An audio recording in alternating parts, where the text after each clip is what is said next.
Chapter 4695. She could tell that Ai Mingming loved Rongyu very much. She would not have left him unless she had no other choice. Therefore, she would not stop her if she wanted to leave. Even if Rongyu blamed her or Qin Mo misunderstood her, she would still do so. Afraid that she would be interrogated by Qin Mo, He Huan sat in the cafe downstairs for another half an hour. Half an hour was enough for Ai Mingming to disappear into the crowd. The afternoon after that was a little chaotic. After Ai Mingming disappeared, Rongyu ran out of the hospital and drove around looking for her. Of course, he could not find her. He also looked for all the major airports and high-speed rail stations, but there was no news of Ai Mingming. He was sure that she had left in a taxi and could not have gone back to her hometown. However, the world was so big, and there were so many cities around B City. If someone wanted to hide, it would not be easy to find her. Because of Ai Mingming's disappearance, Qin Mo also helped, so the plan to see Yi Huan at night was delayed. Late at night, Rongyu dragged his tired body back to his apartment. At the door, he saw Yi Huan sitting in front of his door. Rongyu stared at her for a while with his bloodshot eyes. He took out his keys and asked in a hoarse voice, "Why are you here? How did Qin Mo let you out?" Yi Huan patted the dust off her body and stood up. "I snuck out. Also, I saw Ai Mingming today, your wife." Rongyu was about to open the door, but he froze. He turned his head and looked at Yi Huan. His voice was extremely tense. "You saw her?" Yi Huan nodded. "Yes, I saw her. She came to me and said that she wanted to leave, and you could only stay in B City. She said that she would only be a burden to you if she stayed by your side. She asked you not to think about her anymore." Yi Huan, who was 18 years old, was very straightforward. Rongyu had known her for a long time, so he knew her well. He looked at Yi Huan and suddenly reached out to grab her arm. His voice was hoarse. "Why didn't you tell me what happened?" His grip was very strong. Yi Huan felt pain in her arm. She struggled but could not break free. "Rongyu, let go of me. It hurts," she cried out in pain. However, Rongyu acted as if he did not hear her and asked again, "Why didn't you tell me?" Yi Huan was in so much pain that he murmured, "Because she said she would hurt you. Is she telling you that you can chain her up or watch her 24/7 like a prisoner?" "Rongyu, Ai Mingming loves you. She won't leave you unless she has to." Rongyu stared at Yi Huan for a long time before he closed his eyes. "Where is she?" "I don't know either." Yi Huan bit her lip. "She only said that she's going back to her hometown. I don't think she'll go back. I heard that it's very far away, and it's not easy to take a shower. Ai Mingming seems to like cleanliness." Rongyu stared at her and saw that her pale face was most likely frozen. He opened the door. "Come in." As he spoke, he moved sideways to let Yi Huan enter with him. After closing the door, Rongyu wanted to pour some water. Yi Huan quickly said that she could do it. Although she was not in good health, she was much better than the sickly Rongyu. Moreover, he looked very haggard, as if he was going to go into shock at any time. Yi Huan looked at him secretly as she poured the water. She was afraid that he would take things too hard. Rongyu sat on the sofa and said after a while, "Drink some water. I'll call Qin Mo to pick you up." Chapter 4696. Rongyu sat on the sofa and calmed himself down before saying, "Drink some water. I'll call Qin Mo to pick you up." However, Yi Huan didn't agree. She said softly, "I'll take a taxi myself." Rongyu glanced at her, and she didn't say anything. After a while she said softly, "Ai Mingming asked me to take care of you." Rongyu froze. After a long while, he let out a long sigh. It was only then that he realized how difficult it was for Qin Mo. Even he couldn't communicate with Yi Huan anymore. He let out a long sigh. "You can take care of me for a day, but can you take care of me for the rest of my life?" "Sure." Yi Huan looked at him. "You can hire a nanny." Rongyu didn't say anything. He just called Qin Mo and asked him to pick her up. However, in less than 5 minutes, there was a knock on the door. Rongyu rested his forehead on his elbow and said softly, "Go and open the door. It should be Qin Mo picking you up." Yi Huan bit her lip. "Rongyu, I'm worried." All of a sudden, he was a little angry. "If you're worried, why didn't you call me earlier?" She looked at him and finally understood that he still blamed her. Rongyu got even angrier and felt a little regretful and guilty. He was the one who vented his anger on her. Actually, AI Mingming's departure had nothing to do with He Huan. In fact, He Huan had always been the victim in this incident, but he was fierce to her. He Huan's eyes were a little watery, but she held back her tears and said softly, "She'll come back one day. Rongyu, she didn't make things difficult for you, so you shouldn't make things difficult for her either." Rongyu looked at her. After a long while, he suddenly felt that He Huan was right. Yes, it would be difficult for him to keep AI Mingming by his side. She wouldn't be happy, and she would be forced to open up the wounds of the past. He remembered that night at the door of the study. She asked him softly, "Rongyu, can you stop investigating?" He always thought that she was trying to avoid it, but he had forgotten whether he had hurt her or not. Everything he did was for her own good, but she could not accept it. Rongyu was startled for a moment, then he smiled indifferently. "I understand." Then she sighed. "Go and open the door. Don't let Qin Emo wait too long." "I'm fine." He Huan was worried, but she was also afraid of Qin Emo at the door. Now that Rongyu had relented, she immediately ran over to open the door. Sure enough, it was Qin Emo at the door. He was dressed in a black coat with snowflakes on his body and a cold aura around him. He Huan turned sideways and whispered, "It's snowing." Qin Emo only took a glance at her before looking past her to Rongyu. He looked at He Huan. "We have something to discuss. Go to the kitchen and cook some noodles. The simplest is fine. Rongyu is probably a little hungry." He Huan felt that he was being very generous today. She did not know that Qin Emo was only at ease because he thought that she would not eat well. He chatted with Rongyu for a while. Qin Emo had been helping him the whole afternoon, so He Huan had actually come to Rongyu's house. He really wanted to beat her up. After Qin Emo and Rongyu finished their conversation, He Huan came over with a bowl of porridge and said guiltily, "Rongyu, just make do with it." Even if Rongyu was not from a wealthy family, he had never eaten such a poison. He looked at He Huan, and then at Qin Emo.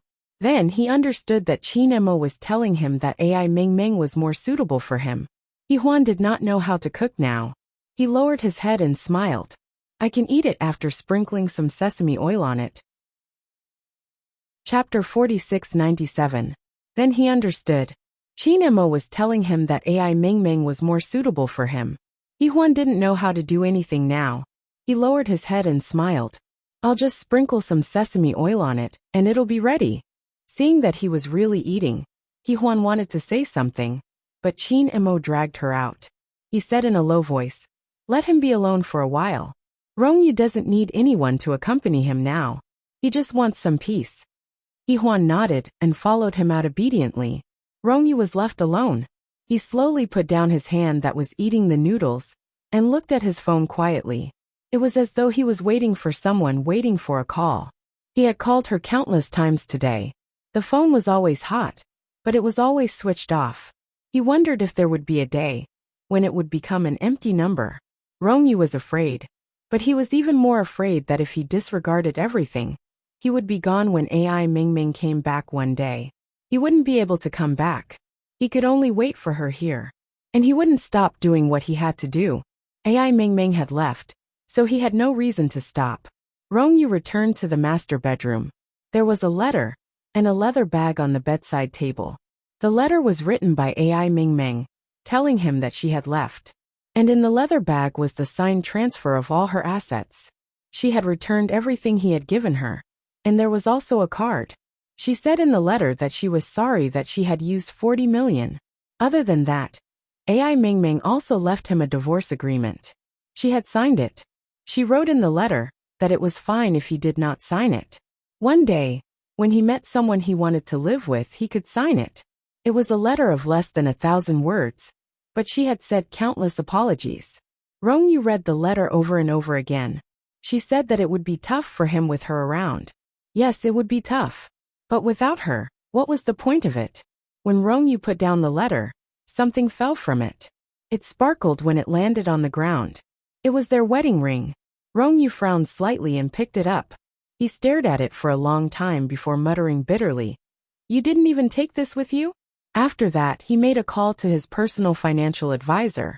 After checking, he found out that AI Mingming had only brought 100,000 yuan with her. 100,000 was not enough for her. Renting a small apartment in a place like B City could only last her for half a year. Moreover, He Huan was used to a good life. Rongyu could not imagine what kind of life she lived outside. But he could not find her. And he did not even dare to look for her again. Because He Huan said that AI Mingming had no choice. AI Mingming's last resort was AI Jia, right? Rongyu sneered. Asterisk outside, He Huan stood at the door and looked at Qin Emo guiltily. Qin Emo, when did you know I was here? Qin Emo glanced at her. Are you going to defend yourself now? Or are you going to beg for forgiveness? He Huan bit her lip and shouted.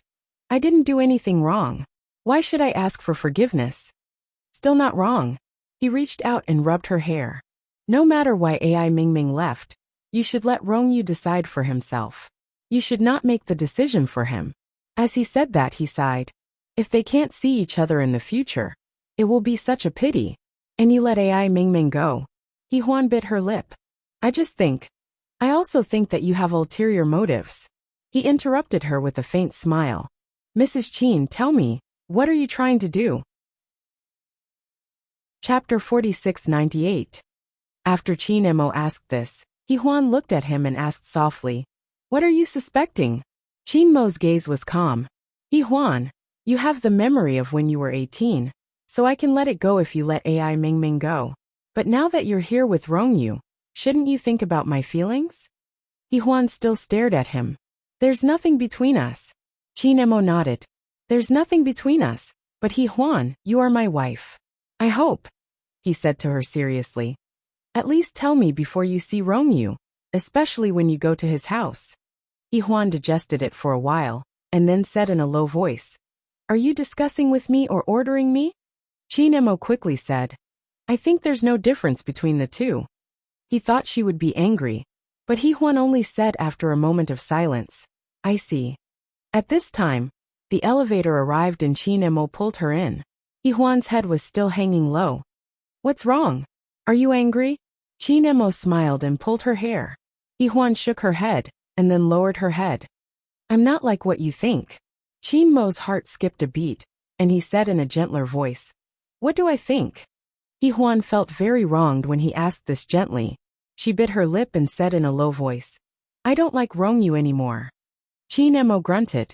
His voice was a little long, but it also had a kind of meaningful meaning. He Huan was a little annoyed. He's married. I won't like him anymore. I know, he Xiaohuan is also at Sundara, he said. He Huan stared at him. She felt that these words sounded different when they came from his mouth. She couldn't tell what was different. It wasn't until she went to bed that He Huan realized something was wrong. Didn't he say that she was his wife? How could he talk about another man in such a doting tone? But now she just felt strange. Qin Emo didn't say anything else.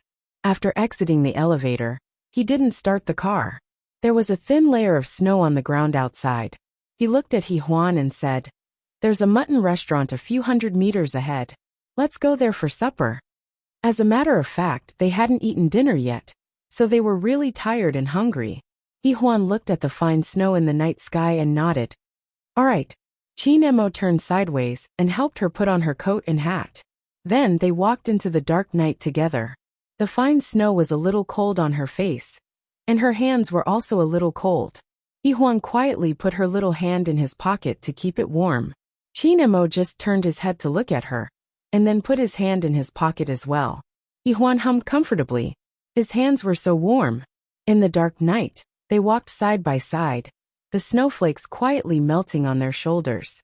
He Huan felt that she was enjoying this wonderful moment.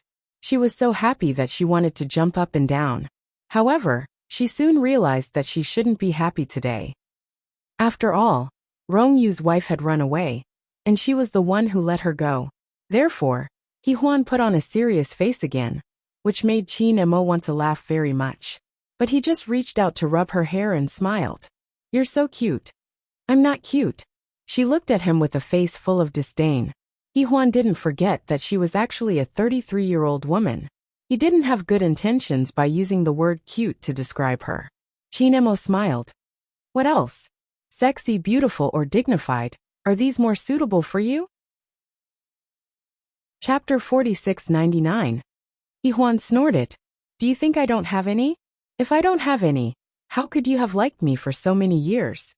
Chinemo smiled faintly and continued to walk forward. Originally, Yihuan did not expect him to answer. However, after a long time he said, If I like you, then I like you. I won't like you because of these things. And I won't stop liking you just because I don't have you anymore. Yihuan was stunned. She did not quite understand what he meant. Chinemo and Yihuan stood face to face in the gentle snow.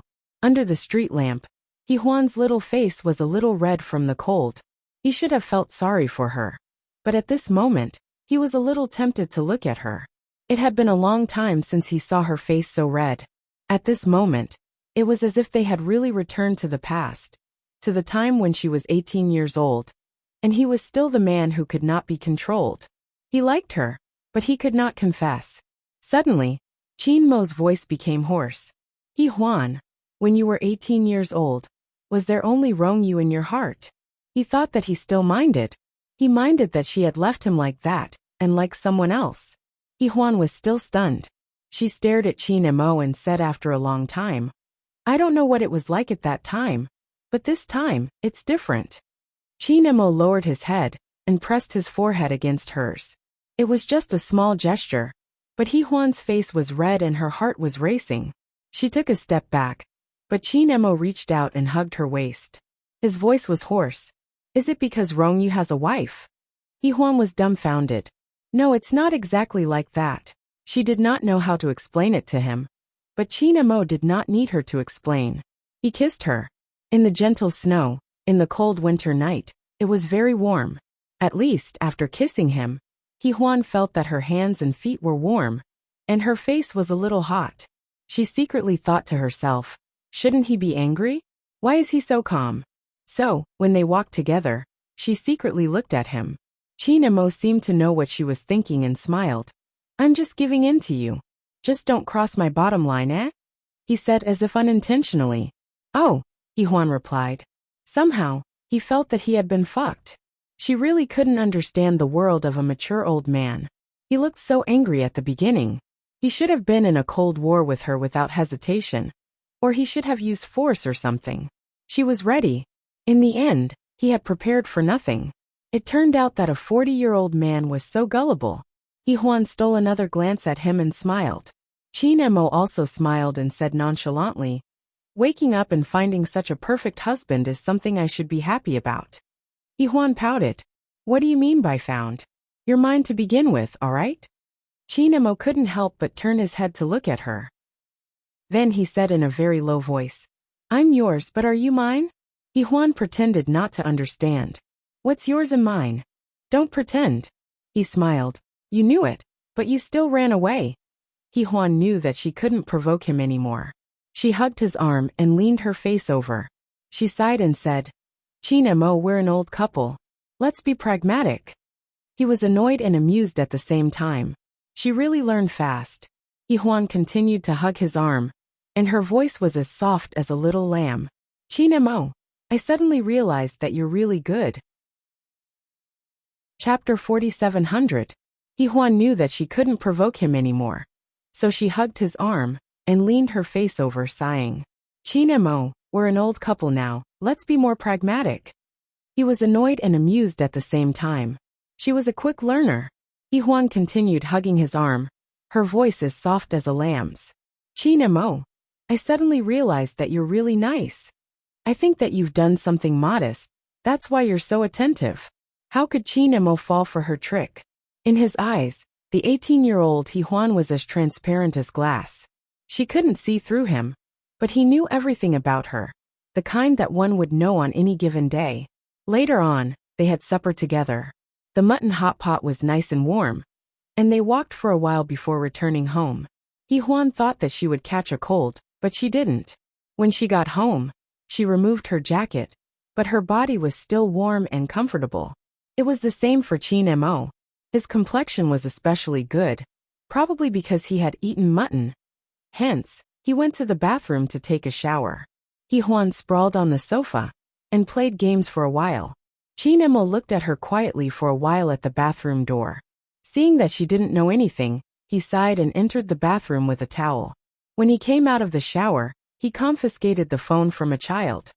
It's getting late, time to sleep. Hee-hwan bit her lip, wanting to bargain. However, the moment she touched Chin-mo's fingers, she froze and said softly, Chin-mo, why is your hand so cold?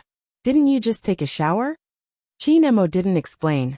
He just stared at her with his black eyes. She couldn't tell what he was thinking. After a long time, Chin-mo said, Go take a shower and sleep. She replied with an oh, and then ran away in a puff of smoke, as if there was a ghost behind her. Hee-hwan went to the bathroom. As soon as she closed the door, her heart started pounding. She calmed down for a while and scratched her hair. How disappointing. It's just a small matter, and you're acting like you've never seen the world before. He grabbed his hair and sat on the edge of the bathtub, while he turned on the water in the bathroom, thinking absent-mindedly. Chin-mo looked like, but he didn't. Hee-hwan's thoughts were all over the place. In the end, she didn't even notice when she took a bath with shampoo. When she went out, she felt that her skin was particularly slippery. She sniffed it in disgust as she walked back to the bedroom. Chin-mo had already laid down and was leaning against the headboard, wearing a bathrobe. The bedside lamp was on, and the dim yellow light shone on his body, making him look young and handsome. Hee-hwan secretly thought that he was still as good-looking as he used to be, even more mature. Chapter 47:01. Chin-mo looked up and saw her. He smiled and patted the spot beside him. Time to sleep. He turned off his phone and placed it on the bedside table. Hee-hwan didn't come over. Instead, she grabbed a pillow and hugged it to her chest. She pursed her lips and said, The room is quite stuffy. Chin-mo, why don't I sleep in the guest room tonight? Chin-mo looked at her and found it a little funny. He knew why. He pretended not to know and leaned against the headboard.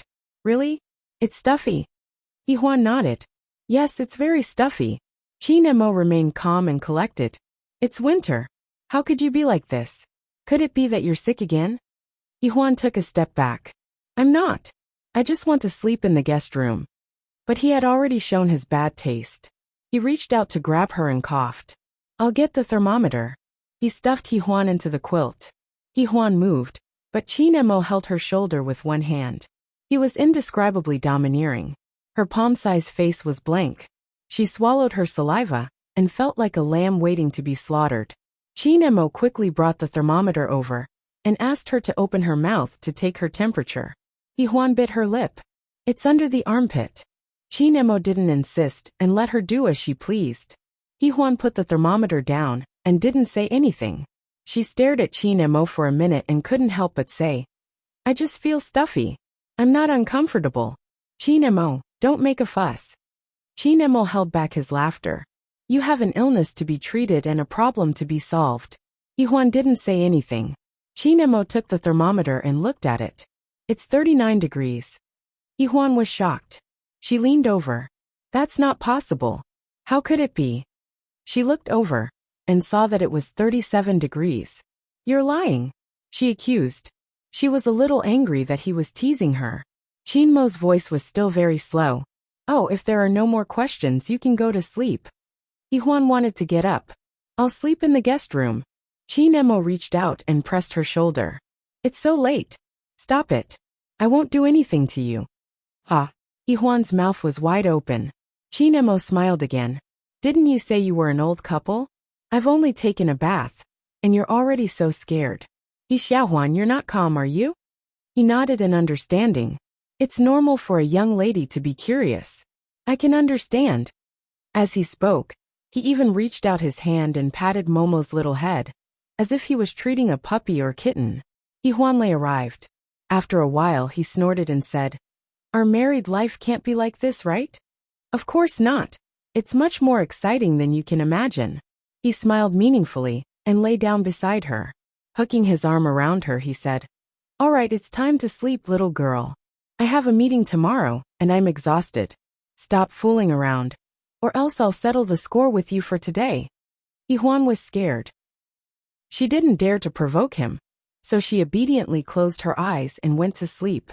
After a while, she actually fell asleep. Chin-mo, on the other hand, didn't fall asleep. He tilted his head and looked at her sleeping face. It was very quiet and very beautiful. He couldn't help but smile. She probably didn't have Rongyu in her heart anymore. Otherwise, she wouldn't have slept so well. He could still remember how haggard Huan was when Rongyu got into trouble. She didn't sleep for several days and nights. When she begged him, she was so humble. At that time, she threw away all her pride and self-esteem for a man named Rongyu. Chapter 4702. In the end, they slept together in the master bedroom. Huan felt that something was wrong, but she couldn't tell what it was. In the quiet night, Huan, who was in Chinmo's villa, was still awake. Huan sat at the door, looking at the fine snow outside and sighing. It was already past 10 o'clock at night. Enchanting came over and squatted beside her. "Aren't you going to sleep?" Huan turned her head to look at him, then looked at the fine snow in the night and sighed. Daddy said he would bring Mommy back, but he didn't come back. I haven't seen Mommy for so many days. Brother Enchanting, do you think Daddy wants to monopolize Mommy? The more the little girl thought about it, the more likely it was. Daddy had a criminal record. Just thinking about this possibility made Huan Qin angry. She held her chin with her little hand and looked at the night. After a long time, she said in a low voice, "Does Mommy not recognize me anymore?" She had heard it from Grandma Lan. Enchanting simply sat beside her, tilted his head and smiled. "Auntie has just become a little fairy. The kind that can fly away." Huan whispered, "Can she fly?" Enchanting laughed. "I won't." "No, he thought for a while and said slowly, "She just forgot about the things that happened after. For example, she forgot that she was married, forgot that she gave birth to Huan, and also forgot about my existence." His palm fell on little Huan's hair, and his voice was slow and gentle. "She just accidentally forgot. If she had a choice, I don't think she would choose to remember." Huan, forgetting is even more painful for her, because the world has changed. It is not the world in her memory. She needs to get to know the world again, to know Uncle Qin, to know you, and to know me, right? Huan looked at him. Enchanting said warmly, "Not only does she need to know us, but she also needs to know the world. Isn't it very hard?" Huan wavered. She looked at Enchanting eagerly. "Is it hard?" Enchanting said firmly that it was very tiring. In fact, Huan was sleeping soundly in Chinmo's arms at this time. She was sleeping very soundly.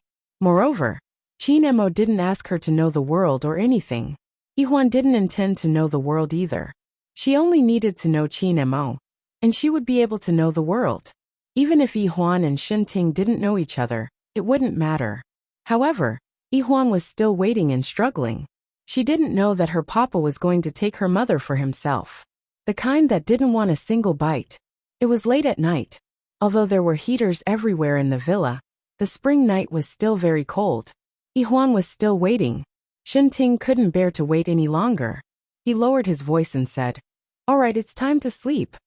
Huan said eagerly, "Brother Enchanting, will Mom come tomorrow?" Enchanting looked at her expression and knew that the little girl really missed Huan. So he gently touched her shoulder and smiled. "I'll call Auntie tomorrow, okay?" Huan stared at him. "Will Mom come?" Enchanting smiled. "She should want to see you too, but something happened today, right?" "Oh," Huan said. She got up and stretched out her arms. "Brother, carry me." Enchanting smiled faintly. In fact, Huan was still young.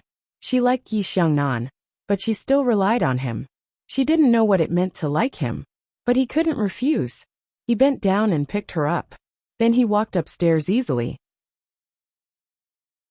Chapter 4703. Enchanting helped her to sleep.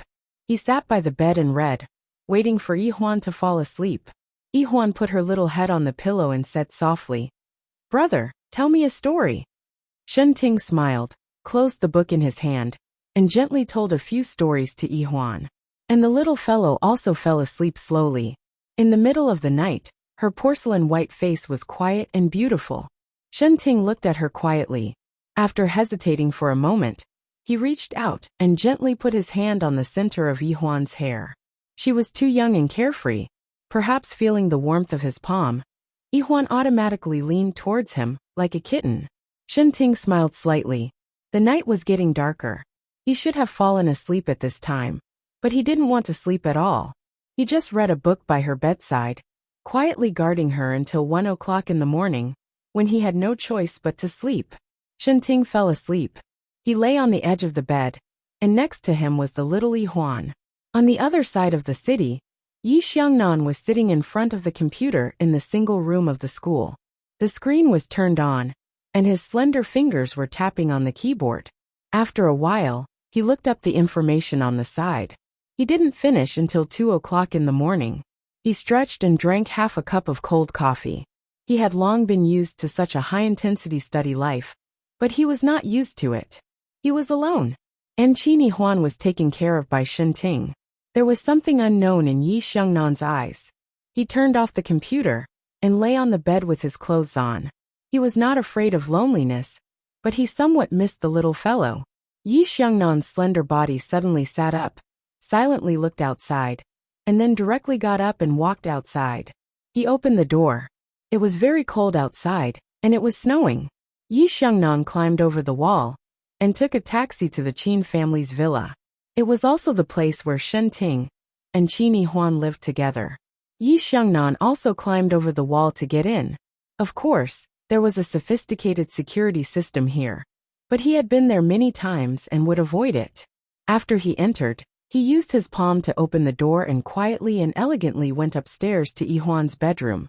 It was already late at night, but the lights were on. Yi Xiangnan pushed the door open a little, but didn't go in, because there was someone else inside. Yi Huan slept soundly. Enchanting sat on the sofa beside the bed, his head leaning against the pillow. He was only about 5 centimeters away from Yi Huan's little face. Their breaths were even in sync. Yi Xiangnan watched quietly from the outside. He wondered if it was going to be like this every day. They were together all the time, day and night. He knew that he cared about it, and was fussing over it, but he couldn't afford to. If this was an arrangement, it was more like a bet. Yi Xiangnan couldn't afford to lose, so he could only endure. He told himself that everything would be over if he rushed in. He was destined to be eliminated for breaking into the Qin family at night. So no matter how uncomfortable he was, no matter how much he cared, Yi Xiangnan still retreated. The slender and thin figure left the villa. Yi Xiangnan smoked for the first time, because of depression, longing and irritation. Of course, his smoking was later found out by Yi Mubai. As a father, he didn't say anything. He just patted his son's shoulder. I was younger than you at that time. It's normal to be depressed. Just don't get addicted. Even if he got addicted, he had to wait until he took over the company. Chapter 4704. Early in the morning, Enchanting woke up first. He looked at Yi Huan. Yi Huan was still sleeping. Her little face was tilted on the pillow, and there was saliva at the corner of her mouth. That look was indescribably funny and cute. Enchanting couldn't help but smile. He reached out to wipe away her saliva, and silently looked at her for a while. Then got up and went downstairs to personally make breakfast for Yi Huan. He would just make spaghetti, she should like it. As soon as he went downstairs, the villa's security guard came over. He looked troubled. Young Master Enchanting. Enchanting wasn't used to being called that, but he knew that it was the Qin family's rule. He nodded. What's the matter, Uncle Li? Uncle Li scratched his head. I have something to ask. Something happened in the villa last night. Enchanting walked towards the kitchen. Is it important? It's not important, but it's also very important. I just want to tell young Master Enchanting first, and let you decide whether to tell Mr. Qin about it or not. Uncle Li was very smooth and slick. Everyone who worked in the villa knew who was in charge of the Qin family in the future. Now that Miss Yi Huan was under young Master Enchanting's control, everyone knew that young Master Enchanting's opinion was very important. He was definitely not an idle person raised by Mr. Qin. Furthermore, after observing him for the past few days, he was truly an outstanding young man. He was also very intelligent, and Miss Yi Huan was also very obedient to him. The rarest thing was that young Master Enchanting was very amiable towards his subordinates, but he had a natural imposing aura around him that made others not dare to act rashly. Uncle Li spoke for a long time, but it was as if he didn't say anything. Enchanting started making spaghetti and asked, "What happened?" Uncle Li chuckled. Someone came to our villa last night. A thief. Shenting paused and frowned. Uncle Li quickly waved his hand. No, no, no. If you have something to say, just say it. It's not a story. Shenting glanced at him, and then continued to make the spaghetti. Uncle Li felt a little indescribable. He broke out in a cold sweat and quickly said, It's like this. Young Master Xiangnan came over last night. This time, Shenting completely stopped what he was doing. He turned off the fire and turned his head. Yi Xiangnan? Uncle Li broke out in a cold sweat. Yes, it's young Master Yi. Shenting knew that he was overreacting, so he softened his expression and voice.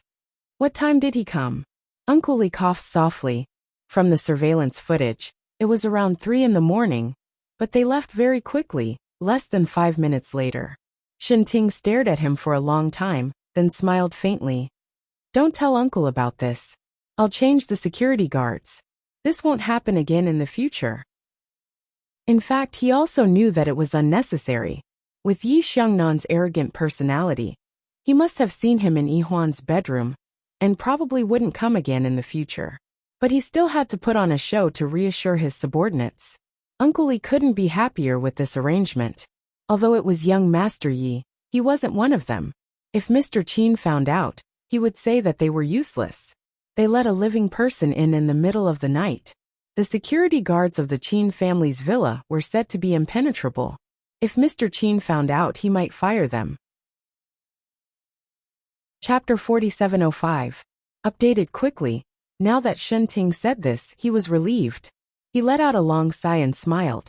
Thank you, young Master Shenting. Don't say that everyone says you are really kind. Shenting smiled faintly and didn't say much. He continued to make the spaghetti. After he was done, he saw that it was still early, so he didn't immediately wake Yi Huan up. Instead, he went to the security room. Other than Uncle Li, there were 2 other young men in the room. They looked uneasy. Shenting greeted them faintly, and pulled up the surveillance footage from last night. Then he saw all of Yi Xiangnan's actions. He was wearing jeans and a black hoodie. He was very tall and thin. He looked like an ordinary young master, who wasn't very particular. Shenting watched quietly. He knew that with Yi Xiangnan's personality, he wouldn't do something like climbing over the wall unless he couldn't take it anymore. Moreover, Shenting was in this villa. Shenting saw it, and his face was actually slightly hot. After all, he saw Yi Xiangnan and Yi Xiangnan saw him. His actions were seen by his rival in love. Shenting was a young master in his teens after all. He was a little annoyed. So, even though he knew that Yi Xiangnan wouldn't come again, he still personally upgraded the security by a few levels. This action of his made Uncle Li and the other 2 somewhat dumbfounded. This was too amazing, wasn't it? Uncle Li directly raised his finger and said to the other 2, Little bunnies, now you're convinced by young Master Shenting. Shenting looked up. Uncle Li, this is my major course. Uncle Li's eyes widened. Holy shit, I've never seen a computer before in my life. Young Master Shenting, your hands are just like those in the wuxia movies I've seen. You're so good with your hands. You're so good. Shenting laughed.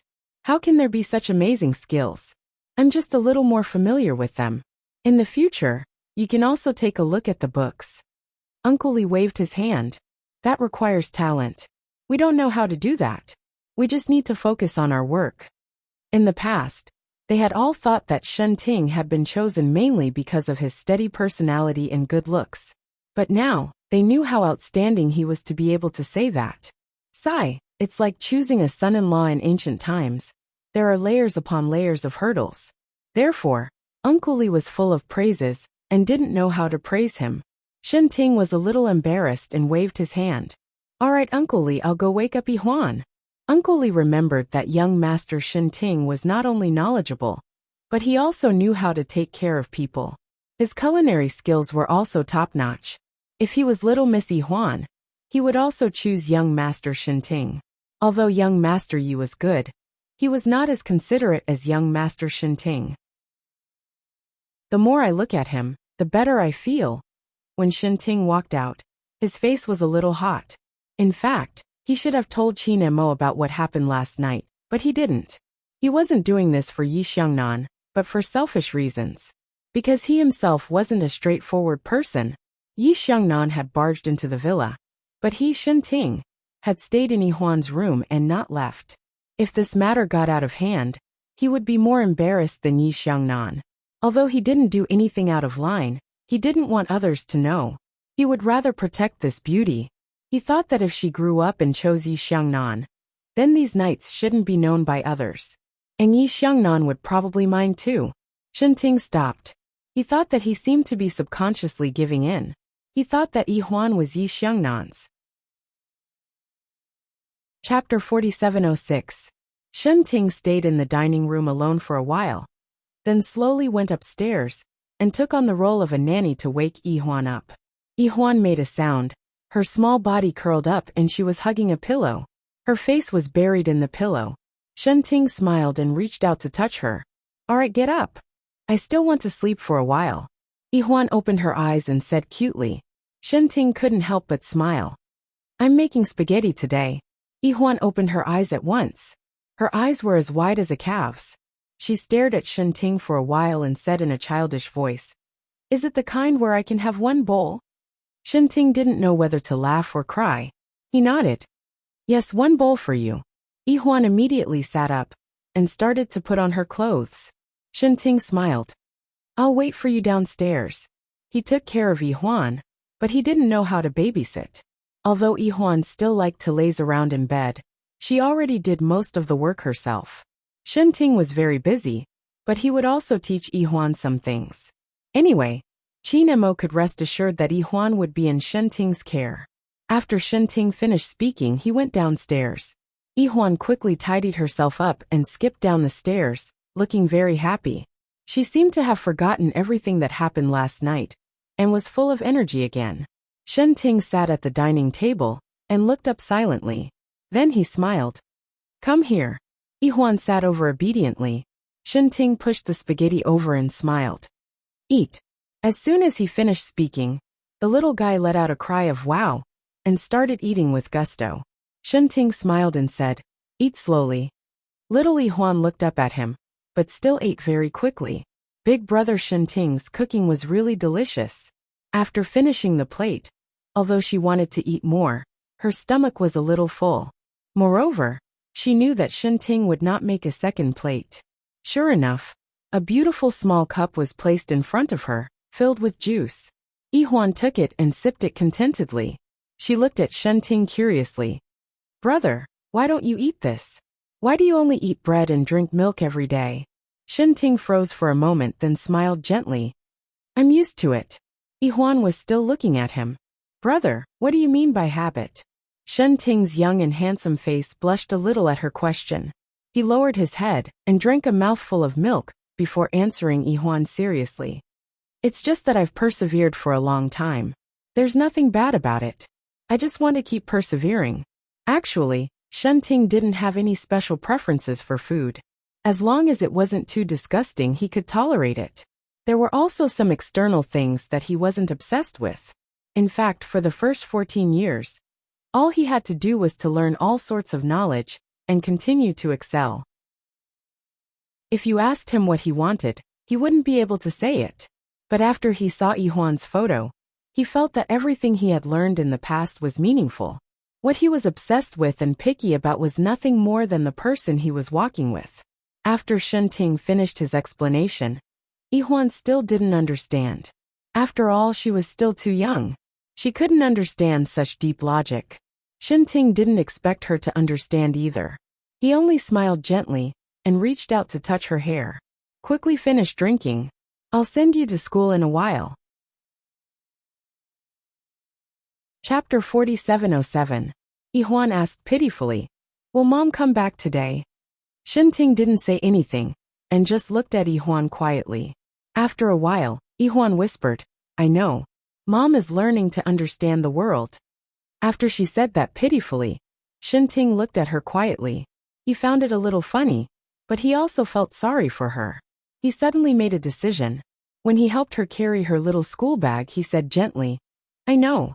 Mom is learning to understand the world." He suddenly made a decision.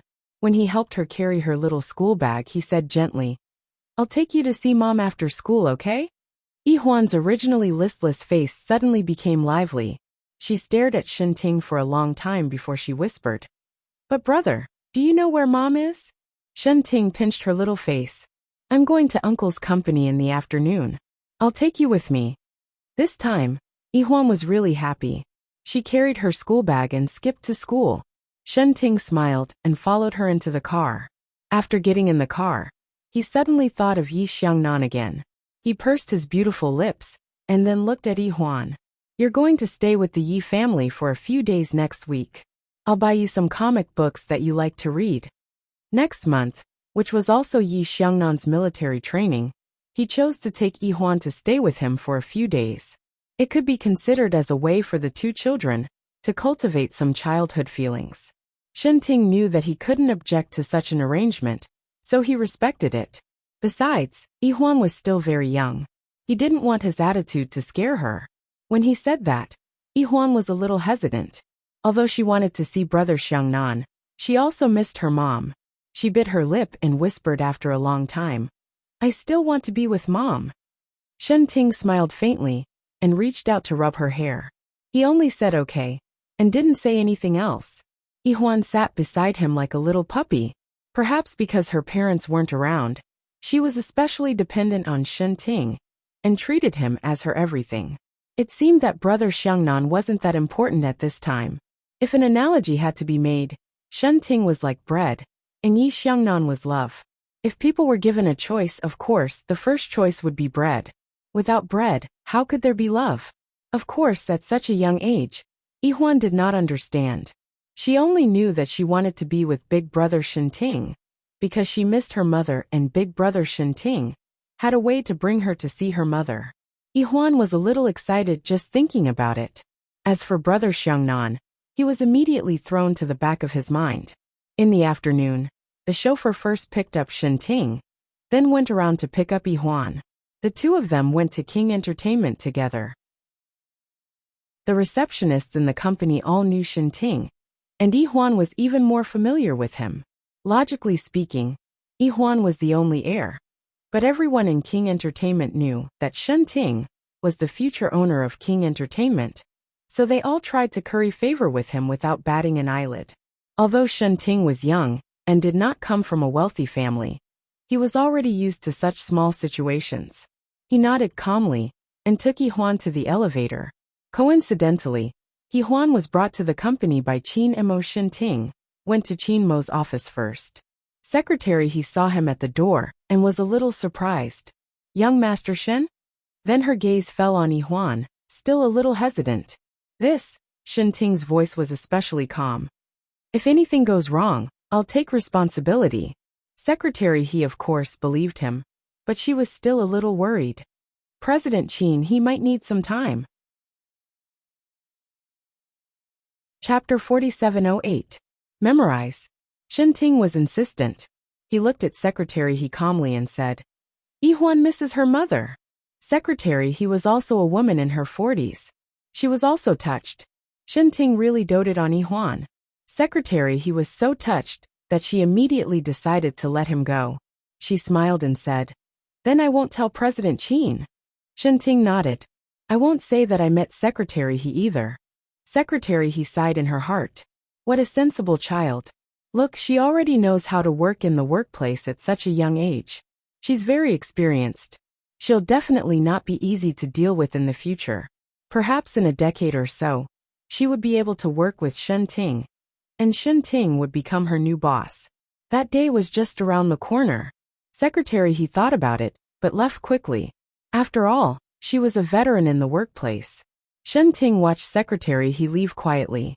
Yi-Huan suddenly reached out and grabbed his hand. Her voice was soft. Why did Auntie he run so fast? Shen-Ting couldn't tell her about it. He just smiled and said, "She has her own things to do. She has work to do." After he said that, his attention fell on Yi-Huan's hand that was holding his. Her little hand was very soft, like a little cotton candy. And this was the first time she took the initiative to hold his hand. It was so beautiful that Shen-Ting didn't want to let go. He was quiet. After a while he smiled and said, "All right, go in. Didn't you say you wanted to see your mother?" He wanted to reach out and knock on the door, but his body was hugged by the little girl. The little girl hugged him. She was only up to his waist, and was clinging to him like a koala bear. Enchanting was numb again. He felt that being hugged like this would be wonderful if the rest of his life was like this. But he was a little unwilling. Maybe they would have many more wonderful things in the future. At that moment, the door suddenly opened and Chinemo came out. As soon as the father opened the door, he saw his daughter taking the initiative. He frowned and said, "Yihuan, why are you acting like a spoiled child again?" Yihuan let out an "oh," and immediately raised her little face to peek inside the office. She said in a very small voice, "Is mommy here? Did she think of me today? Or are you busy getting to know the world?" What was all this? Chinemo knew in his heart that it was probably Enchanting who taught him. He silently looked at Enchanting and then said softly, "Mom is sleeping." Little Yihuan asked pitifully, "Why does mommy need to sleep?" Chinemo was a little helpless. "Because mommy became smaller. Do you think Piglet sleeps every day?" Enchanting was speechless at such an explanation. However, Yihuan was still young and believed it. She nodded understandingly. "Yes, mummy became a piglet." Piggy. Chinemo felt that it was a pretty good title. He smiled and carried Yihuan into the office. After carrying Yihuan, he gave Enchanting a look. Enchanting should understand the meaning behind it. A man looking at another man. Of course Enchanting understood because Yihuan had hugged him just now. It was said that a daughter was a father's lover in his previous life.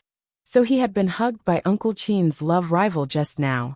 This identity was really, suddenly, he also sympathized with Chinemo.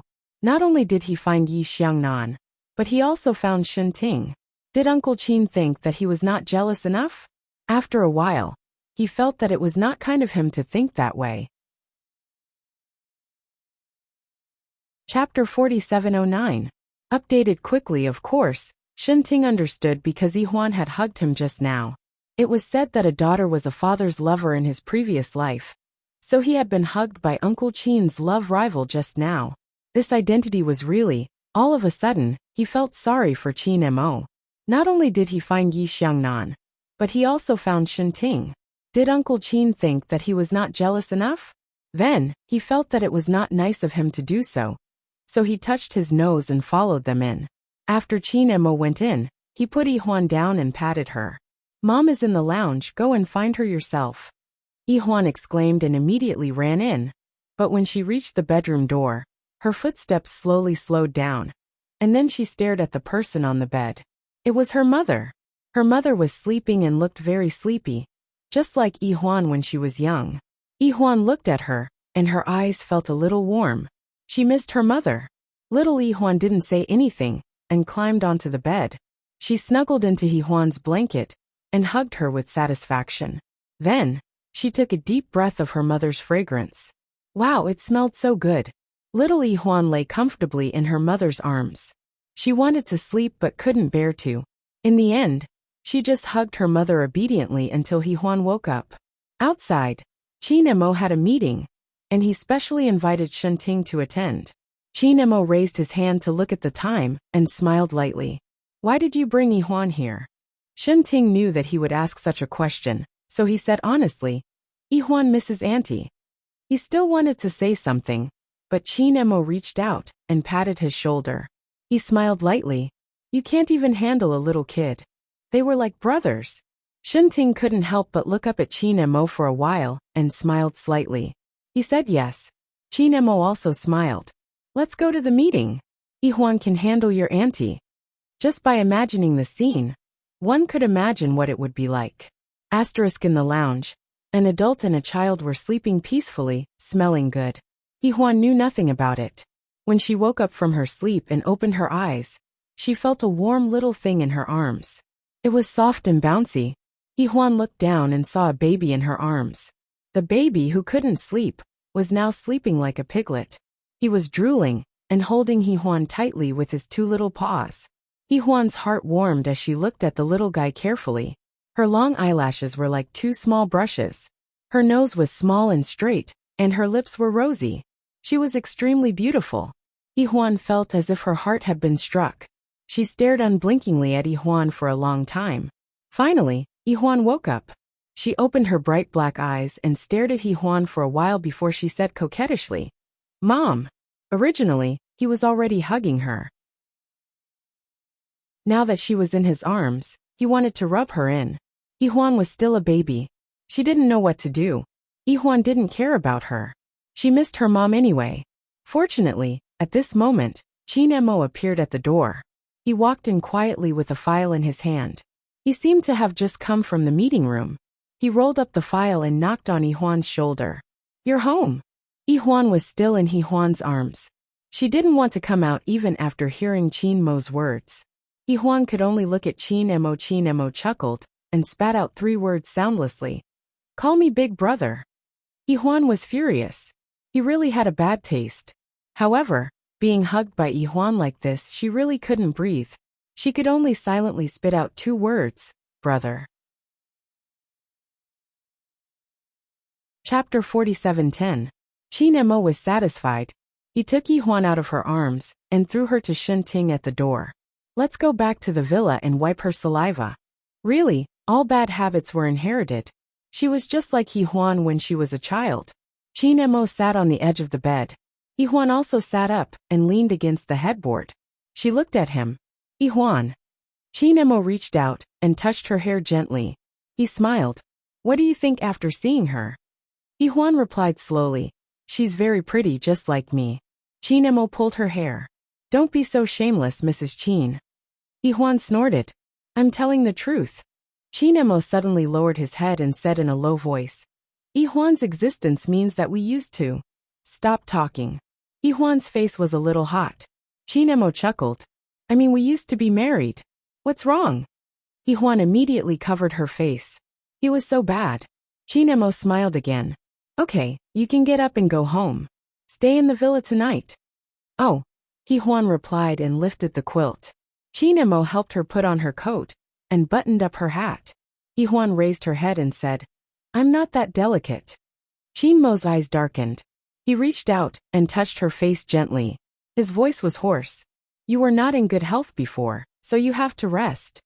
He-Huan said, "Oh," and then asked naturally, "Why was I not in good health? I was in good health before." Chin-Mo's eyes darkened. He didn't say anything for a long time. "You can't say it?" He-Huan asked him carefully. Chin-Mo smiled. "No, it's just that it's too long and I don't know how to say it." "Oh," He-Huan replied. She stood up and held his hand. "I'm hungry."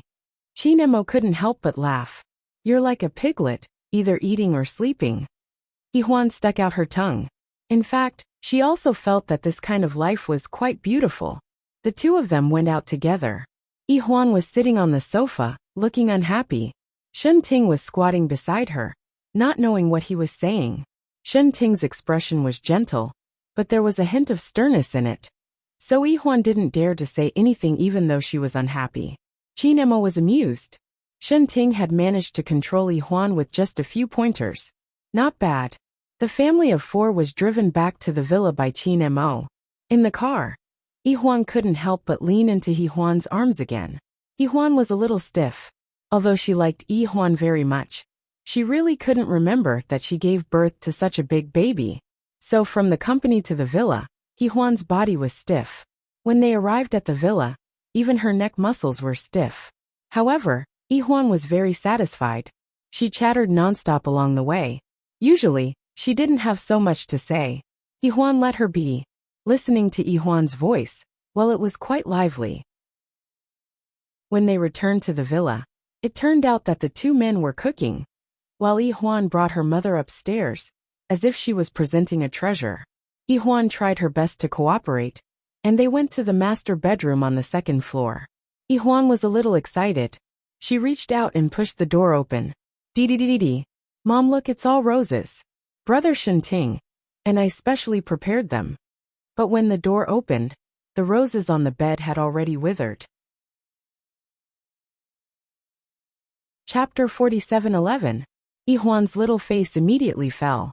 She raised her little face and looked at He-Huan. Every tone of her voice was filled with dejection. It was clearly fine yesterday. He-Huan knew that she was sad, so she reached out and gently patted her little head. Flowers can only live if they are taken care of. Besides, Mommy knows Yihuan's feelings now. In her memory, she had never coaxed a child before. So she coaxed Yihuan the same way her mother coaxed Yihuan when she was young. Little Yihuan was instantly happy. She leaned into her mother's arms and was instantly intoxicated. It felt so good to have her mother back. Then, little Yihuan thought that her mother might be back today, but tomorrow, she might leave again. Then, Yihuan would become a child without a mother again. So thinking of this, Yihuan couldn't take it anymore and became dejected again. Yihuan actually noticed Yihuan's emotions. She carried her in and placed her on a small sofa. Yihuan lowered her little head and asked softly, "Is Mommy going to leave again after a nap?" Yihuan didn't know what to say, so she hesitated for a moment. Then Yihuan began to cry. It wasn't the kind of crying, but the kind where pea-sized tears dripped down and couldn't be coaxed. Yihuan didn't know what to do. And as Yihuan peed, she stared at Yihuan. "Why aren't you coaxing me?" Yihuan was flustered. Her coaxing wasn't satisfactory, but Yihuan was overall satisfied. She pointed out the next step. "Hug me." Yihuan slowly went over and hugged the little one. This time, Yihuan was completely satisfied. She took the opportunity to ask in Yihuan's arms, "Mommy, don't leave. Otherwise, the baby will cry every day." Yihuan didn't know what to do. After hugging for a while, she suddenly thought of Qin Mo. Just as she was thinking, Qin Mo's voice came from the door. "Qin Yihuan, please start your performance." Yihuan whimpered and immediately burrowed into Yihuan's arms. But it was useless. Qin Mo reached out and took her off. Then, he looked at Yihuan and said, "Don't be fooled. She lives happily with Enchanting. Only you will be deceived by her." Yihuan's eyes widened. She was very dissatisfied with her father. Yihuan was also shocked. How could this be? Qin Mo walked out with the little guy in his hand and said to Yihuan, "Come down and eat." Yihuan nodded and followed him downstairs. Before she left, she took another look at the bedroom. It was quite feminine and beautiful. By the time they finished dinner, it was already late. They had thought that Yihuan would stay by Yihuan's side. But unexpectedly, she was tired and directly fell asleep on the sofa. Enchanting appeared without a sound and carried the baby away. But Enchanting couldn't sleep. Other than his homework, he had to report to Qin Mo about today's meeting. Yihuan went to the study to deliver some fruits. She felt sorry for him. He was only a teenager, and yet he was already working so hard until late at night. Qin Mo only glanced at Yihuan. He felt that a loving mother would lead to a prodigal son. All the successors of the Qin family were like this. His elder brother, Yi Muyan, would only put in 10 times more effort in the Tang family. And Enchanting was just the beginning. If he couldn't even take this little bit of hardship, how could he be the successor of King Entertainment? He only glanced at Yihuan before she left obediently and returned to the bedroom. After returning to the room, she was a little bored. She looked around and found some of her clothes. Chapter 47:12. After returning to the room, she was a little bored. She looked around and found some of her clothes.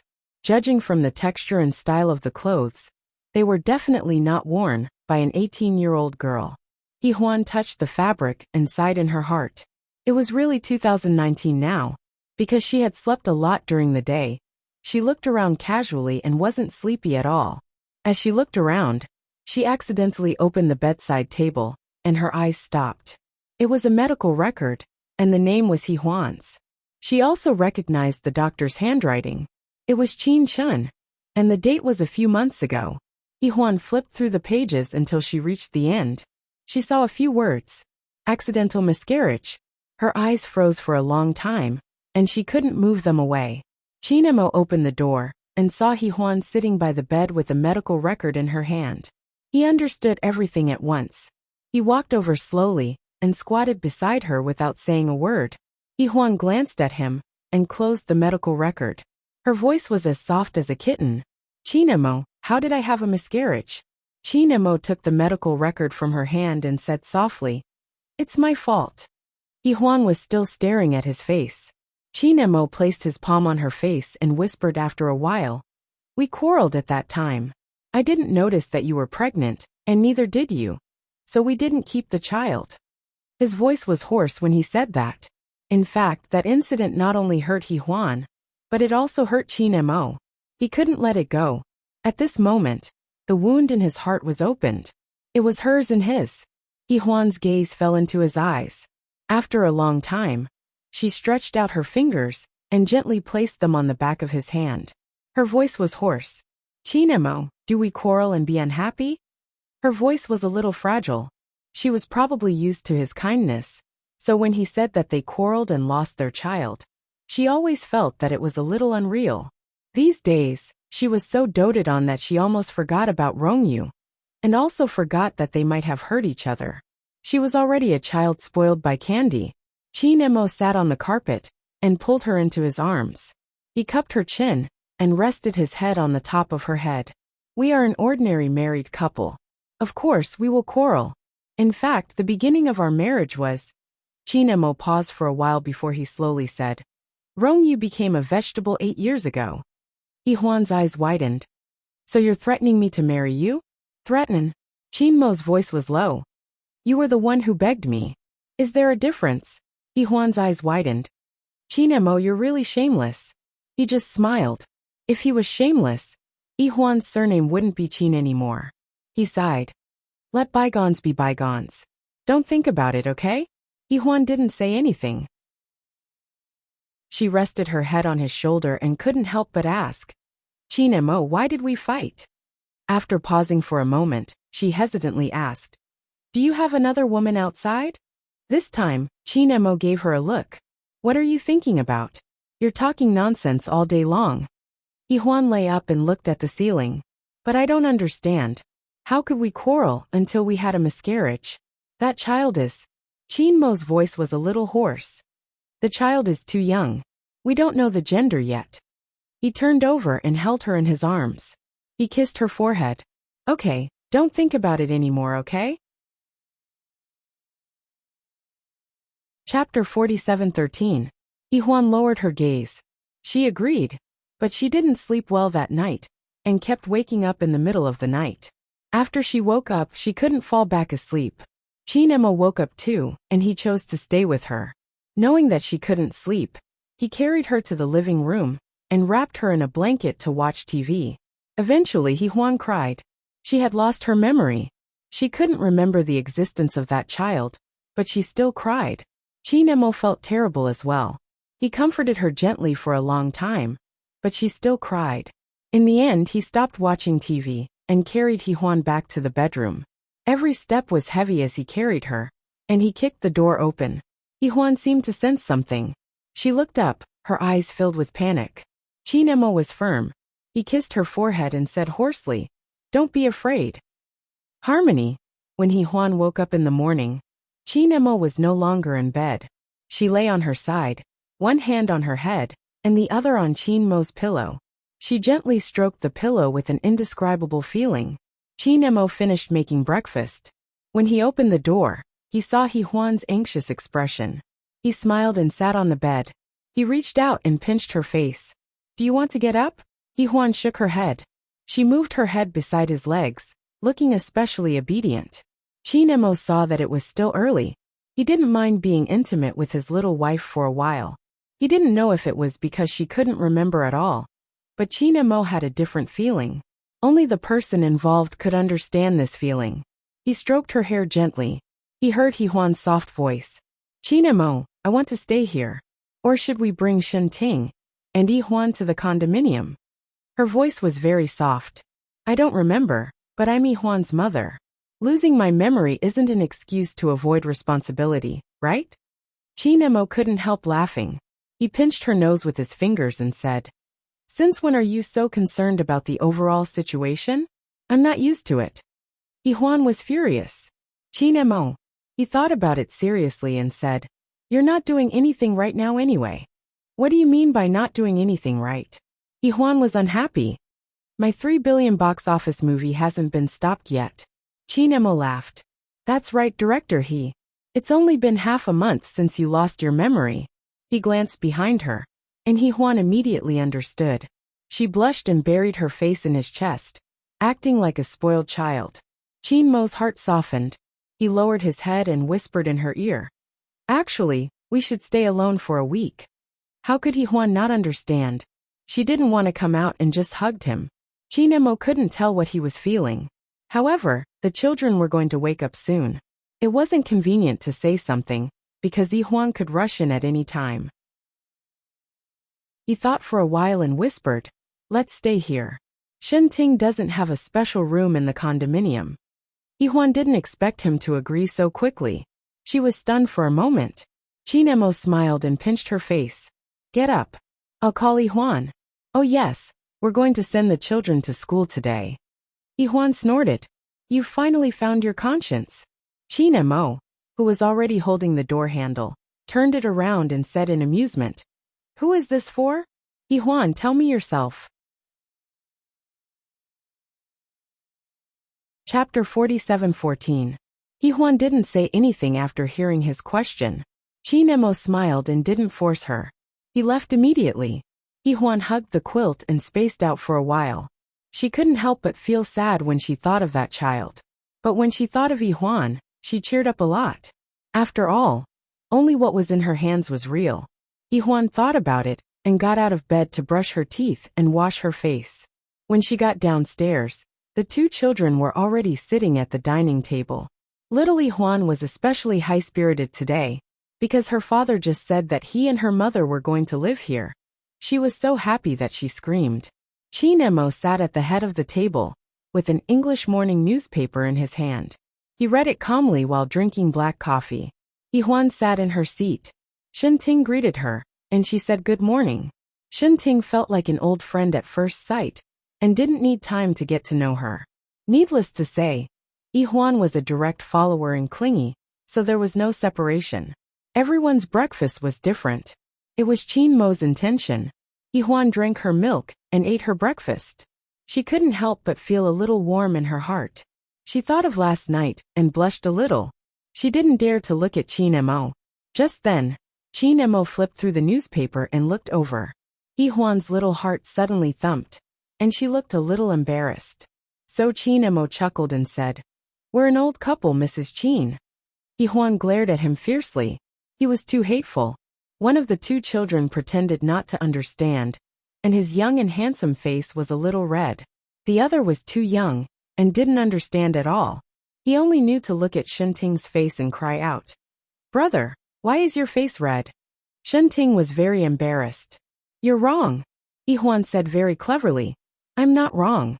Brother's face is very red." After she said it with such great fanfare, Huan's face also turned red. Huan looked at one, and then at the other. But she didn't understand.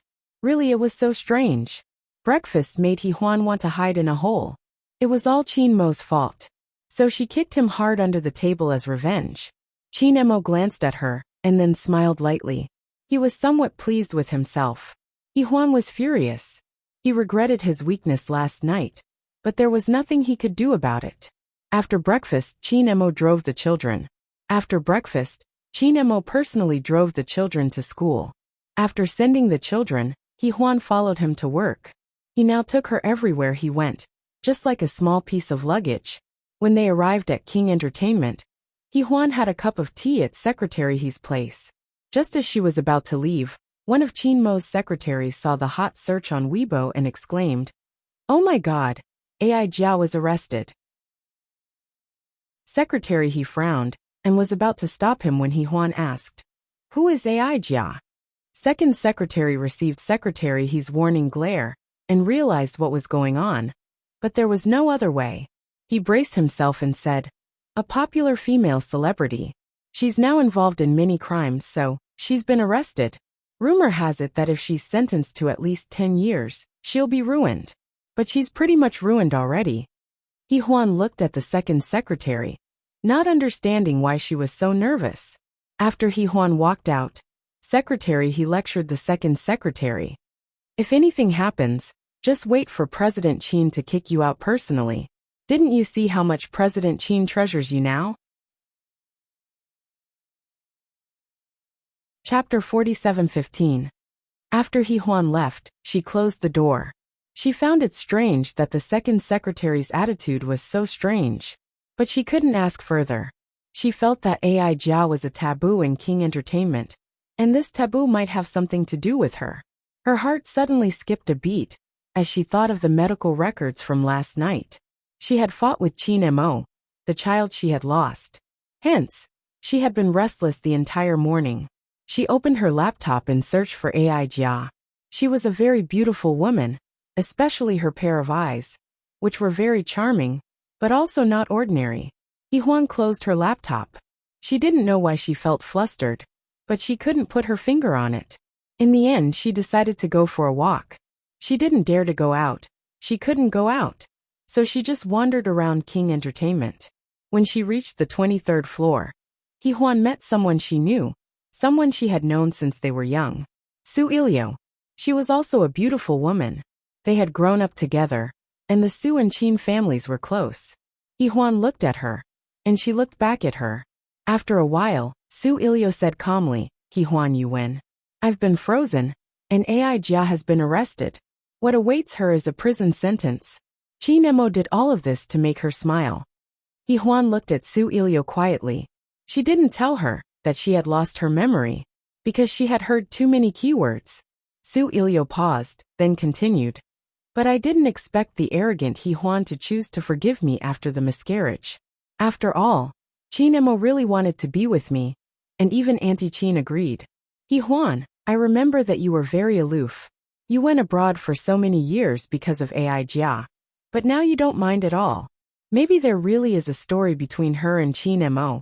Yihuan clenched her fists, choosing to face it calmly. This attitude doesn't seem like it from someone who has been frozen. With that, she turned and left. When she left, Yihuan's back was straight, and there was an indescribable loneliness. Women, beautiful women, surrounded Qin Mo. She could guess that he had a story, but she shouldn't have known about it today. Yihuan's heart was originally a little pink, but now it was completely gone. Just like Yihuan when she was angry, every strand of her hair drooped. She didn't immediately return to Qin Mo's office. Instead, she ordered a cup of coffee in the staff cafeteria. Her body couldn't really drink coffee, but she wanted to drink it now. When Yihuan was halfway through, tears suddenly welled up in her eyes. She felt wronged, but she didn't know how to question Qin Mo. The past was in the past. He said that they loved each other very much. She couldn't question him because of what others said. But she was sad. She sat there for half an hour before Qin Mo called, and asked her gently where she was. Yihuan sniffled. I'm in the restaurant. I'll be back soon. Qin Mo paused for a moment, then asked her gently, Do you have a cold? Why are you sniffling? She made a vague sound, feeling a little embarrassed, and did not want to tell him the truth. How could he not know what kind of person Qin Mo was? He just brushed it off. Come over, secretary, he has brought the food. It won't taste good if it gets cold. Yihuan agreed, but she sat there for another half an hour before going up. Perhaps it was because of her rebellious mentality. Chapter 47:16. Yihuan pushed the door open and saw Qin Mo sitting on the couch. There were 2 wooden lunch boxes on the coffee table in front of him. Neither of them had been opened. It was obvious that he had not touched a single bite during lunch. Yihuan stood at the door. Her lips moved slightly as she felt a little suffocated. Suddenly, she felt that it was inappropriate for her to be like this. She had eaten some snacks at Secretary He's place, and she did not need to work. However, Qin Mo had been busy the whole morning, waiting for her. Yihuan pursed her lips and walked over slowly. Why aren't you eating? She asked in a low voice. Qin Mo's eyes were closed at first, but he opened them at that moment. I don't feel like eating alone, he said calmly. Yihuan sat next to him. She opened the lunchbox and said softly, You're not a kid anymore. You need someone to accompany you. Qin Mo's eyes darkened as he stared at Yihuan. It's different today. His words reminded Yihuan of last night, and she blushed. She pretended to be fiddling with something as she whispered, What's the difference? The sun still rises and sets, doesn't it? After she said that, she turned to look at Qin Mo. Qin Mo looked back at her with an indescribable look in his eyes. Yihuan felt her face getting hotter. She lowered her eyes and did not say a word for a long time. After a while she remembered something. It's time to eat. Chinemo smiled and nodded. The two of them finished eating in silence. Yihuan was the one who cleaned up after the meal. She was a little absent-minded. Chinemo finally could not take it anymore. He reached out and grabbed her hand. It's not what you think. Yihuan's voice was hoarse. Ah. Her eyes widened as she stared at Chinemo. Chinemo leaned against the couch and closed his eyes. Didn't you bump into Su Ilio at the office? How did you know? Yihuan's voice was soft. Chinemo smiled faintly. You've been in the office for a long time. Shouldn't I ask? Yihuan was silent for a while. Don't you want to ask what she said to me? This time, Chinemo said quite firmly. Some unimportant things are already old and rotten sesame seeds. Yihuan was speechless. She raised her voice. Chinemo, how is it not important? Maybe it was because of these women that we divorced in the past, or we fell in love. CEO Chin said pragmatically. It's not like what you're thinking, nor is it like what you're thinking. If I liked them, they wouldn't be like this today, right? Yihuan snorted and said, sounds reasonable. She thought for a moment and said, but Chinemo, you're talking about them. There are others besides Su Ilio. Chinemo paused and then said, Ai Jia, don't you want to ask her? Yihuan bit her lip and didn't say anything. Chinemo smiled faintly. There's nothing between me and her. It's too complicated. I'll tell you about it later. Anyway, Rongyu wants to send her in now. She held her breath and looked at him. Why Rongyu and not you? Because Rongyu has more right to hate her, but Chinemo thought that Ai Jia must have something in her hands. That was why she let Ai Mingming leave so easily. Yihuan finally understood what he meant. She widened her eyes and said, but you'll make Rongyu lose Ai Mingming. Chapter 47:17. You'll lose her eventually. Do you think Ai Jia will let go of Ai Mingming? They're sisters, and she didn't even let them go before. Now that Ai Jia is like this, do you think she'll let her go? Chinemo said straightforwardly. Yihuan nodded, then asked in confusion. What did she do? Chinmo's expression softened, and his voice became even lower. Some things are better left unknown. Yihuan forgot everything. He hoped that she could grow up innocently, just like Yihuan. It was better not to know anything. Yihuan stared at him for a long time, then said in a low voice, Why do I feel like you're guilty? Chinemo smiled. I've let you follow me 24/7. What's wrong with that? Yihuan was speechless. It was a boring topic anyway, so she didn't want to talk about it anymore. After walking around and eating for the whole morning, she wanted to go to bed. Chinemo followed her as soon as she went in. Yihuan's eyes widened. Chinemo, what are you doing? He said matter-of-factly, taking a nap together. Yihuan looked at the time. It's almost 1:30. Don't you have to work? Chinemo rested his head on his arm, looked at her, and smiled. I worked too late last night, and I answered your questions just now. Yihuan, aren't you going to take responsibility for it? What worked too late? Yihuan blushed slightly, then turned her back to him, not wanting to talk to him anymore. Chinemo smiled, held her in his arms and coaxed her. Okay, go to sleep. You'll get wrinkles if you don't sleep well. Yihuan immediately shouted, I'm only 18. 33 Mrs. Chin. He mercilessly burst her dream. Yihuan snorted. I'm 18. Chinemo laughed and whispered in her ear. Then why are you willing? Ha! Yihuan's voice was a little light. Willing. But she immediately thought of what she was willing to do. Her face was a little red, as if it was on fire. Chinemo chuckled, and did not say anything else. He was indeed tired. He had been taking care of her ever since she lost her memory, and he had been working overtime every day. Right now CEO Chin just wanted to retire early. Yihuan soon fell asleep, but Chinemo didn't fall asleep immediately. For a superior like him, if he were to fall asleep so quickly, what difference was there between him and a pig? He lay down quietly and thought for a while. He thought about Ai Jia and Ai Mingming's departure. He felt that something was wrong. Rongyu couldn't find Ai Mingming, but in fact, it wasn't that Chinemo couldn't find her. Ai Mingming always needed to use her identity card.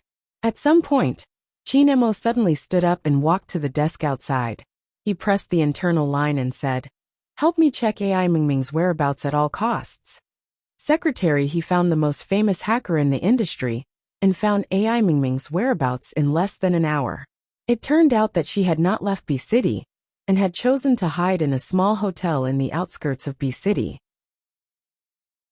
For the past 2 days, she had rented a very small apartment that was only 28 square meters. Qin Emo looked at the photo and couldn't help but sigh. AI Mingming's love for Rongyu was real. Before Qin Emo left, he told Secretary he to tell He Huan that he had a business meeting outside when she woke up. Secretary he nodded understandingly, but was still a little worried. If He Huan knows, will she think too much? Chapter 47:18. Memorize. Qin Emo glanced at Secretary he. I don't want He Huan to know too much. Secretary he didn't want to be nosy. I understand. Qin Emo took his coat and left the house. He drove for about an hour before he arrived at an old building in the suburbs of B City. It was the kind that didn't even have a neighborhood. Even though the building was 28 square meters, the rent was about 4,000 a month. It was very taxing for AI Mingming. Moreover, she had started working now. She found a job as a waiter and put on Japanese makeup so that no one could recognize her. Occasionally, a customer would recognize her, but she would just smile and say that they had mistaken her for someone else. That day, she happened to be working in the afternoon. As she walked down the open-air corridor, she was stunned.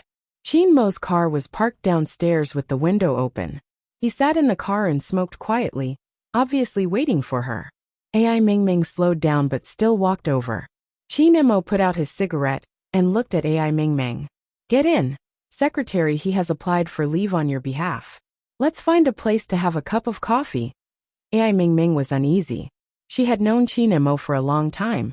Perhaps he had treated her well because of He Huan and helped her because of He Huan. But they had never sat together as equals and had a cup of coffee. She was very clear about the difference in status between her and Mr. Qin.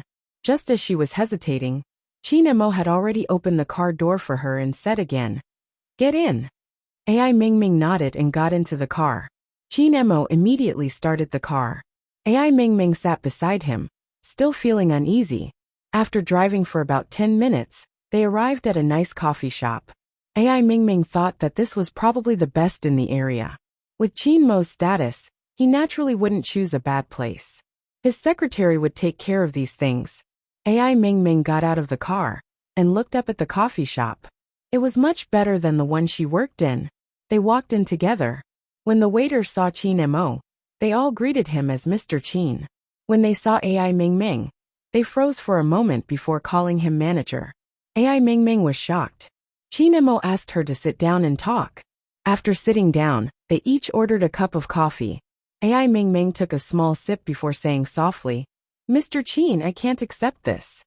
I've put the coffee house under He Huan's name. If you refuse, you can tell He Huan. Qin Mo continued, I'll take care of Rongyu for you. I've already arranged for an auntie to take care of him 24 hours a day. Auntie has some nursing knowledge. Besides, auntie is already 40 years old. Nothing that you're worried about will happen. AI Mingming's lips moved. She instinctively wanted to ask. Qin Mo stopped her and continued. It's Rongyu. He loves himself very much. I guess he's waiting for someone. AI Mingming's lips moved again. She looked a little helpless. After a long time she asked softly, Is he okay? Qin Mo smiled. His wife ran away. How can he be well? Although auntie can take care of Rongyu, she can't take care of him emotionally. AI Mingming bit her lips and said in a very low voice, I have my own difficulties. Is it because of AI Jia? Qin Mo asked directly. AI Mingming's eyes widened. She looked at Qin Mo helplessly. Mr. Qin. Qin Mo lit a cigarette and took 2 slow puffs. What did AI Jia say to you? Chapter 47:19. Memorize. AI Mingming's eyes widened as she looked at Qin Mo helplessly. Mr. Qin. Qin Mo lit a cigarette and slowly took 2 puffs. What did AI Jia tell you? AI Mingming froze for a moment, then took a big gulp of coffee. Her eyes were a little listless as she mumbled, She's too scary and ruthless. Qin Emo didn't interrupt her and just listened. AI Mingming said again, "She is something you can't imagine." After she finished speaking, she froze for a moment. Suddenly, her gaze met Qin Mo's and her voice was very soft. "Mr. Qin, do you have an older brother named Qin Lu?" Qin Mo's expression changed. He stared at AI Mingming. AI Mingming said softly, "Mr. Qin, AI Jia has a child who belongs to Qin Lu. So even if Rongyu were to sue her in the end, Mr. Qin, you would still think of a way or use several times the manpower and resources to get her out. Rongyu doesn't know, but you came to find me today. I'm telling you this not because I want you to save AI Jia, but because you have no choice. Qin Lu left for Mr. Qin, right?" This was actually very big news, but Qin Emo was very indifferent when he heard it. He just said that he understood. AI Mingming looked at him and asked softly, "Are you going to save her?" Qin Emo didn't say anything, because he also had to investigate. AI Mingming didn't get a reply. She was a little disappointed, and lowered her head to take another sip of coffee. "Don't tell Rongyu that I'm here." Qin Emo agreed with this point. However, even though Qin Emo didn't tell her, she still met Rongyu. To be exact, Rongyu found her. It was also in that small apartment that AI Mingming cooked noodles. A bowl of noodles outside would cost more than $10, but a bowl of noodles for her would only cost $2 to $3. She only earned $6,000 to $7,000 a month as a waiter, so she had to be frugal. Yes, she rejected Qin Mo's good intentions. She wanted to be independent. If Rongyu could stand up with such difficulty, then so could she. Moreover, other than Rongyu's money, she did not want to spend anyone else's money. The vain AI Mingming in the past was already dead. She wanted to live a good life and be worthy of him. Qin Emo said that he was waiting for her, so she had to be worthy of his waiting. Just thinking about Rongyu made AI Mingming's eyes water up. She wiped her tears away and barely managed to hold them back. At this time, there was a knock on the door. She thought it was the neighbor's older sister, who came to deliver something. The people here were very hospitable, and from time to time, they would send some dumplings and noodles over. Therefore, AI Mingming didn't think too much and opened the door directly. She was dumbfounded when she heard the news. It was Rongyu who stood at the door. He was dressed in black, quietly standing at the door staring at her. AI Mingming's lips trembled uncontrollably, and she couldn't say anything for a long time. He had lost weight, and his face looked somewhat serious. He was somewhat different from the previous Rongyu. His palm gently touched her face, and his voice was a little hoarse. "I've been looking for you for a long time." AI Mingming was shocked. She wanted to escape, but he didn't give her the chance. Soon he came in and kicked the door. He missed her very, very much, so he couldn't care less. AI Mingming took a step back and bit her lip as she looked at Rongyu. Her voice was also very soft. "Rongyu." Rongyu hugged her gently. His expression was a little repressed and restrained, but when he hugged her, it was very gentle.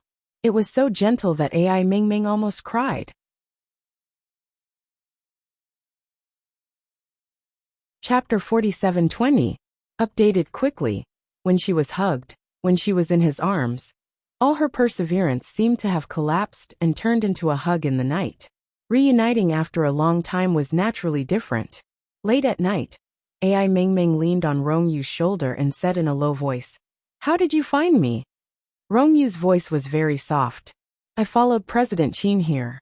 AI Mingming's eyes widened, and she looked at him in disbelief. Rongyu smiled bitterly again. "What's wrong?" AI Mingming covered her face and said after a long time, "Rongyu, this doesn't seem like something you would do." Rongyu chuckled. "Why doesn't it seem like something I would do? Mingming, I want to see you. I don't have a way, but I know President Qin has a way." AI Mingming said weakly, "Rongyu, you've become bad." "Am I?" He smiled. "I don't think so." After saying that, he lowered his head. "Come back with me." AI Mingming's body stiffened when he said that. She said in a low voice, "I can't go back with you." Rongyu frowned. "Why?" AI Mingming leaned on his shoulder. At this moment, she moved to the side and took out a cigarette from the box. Rongyu grabbed her hand. "You smoke?" "No, I just lit it up to take a look." AI Mingming's voice was soft. Then, She thought of Rongyu's body, so she didn't light the cigarette. Rongyu was very tolerant.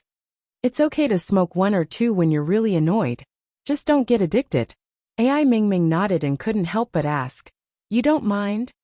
His voice was still very soft. "I just don't want you to be too depressed." AI Mingming's fingers were still holding the cigarette, but she felt like she was holding a poisonous snake.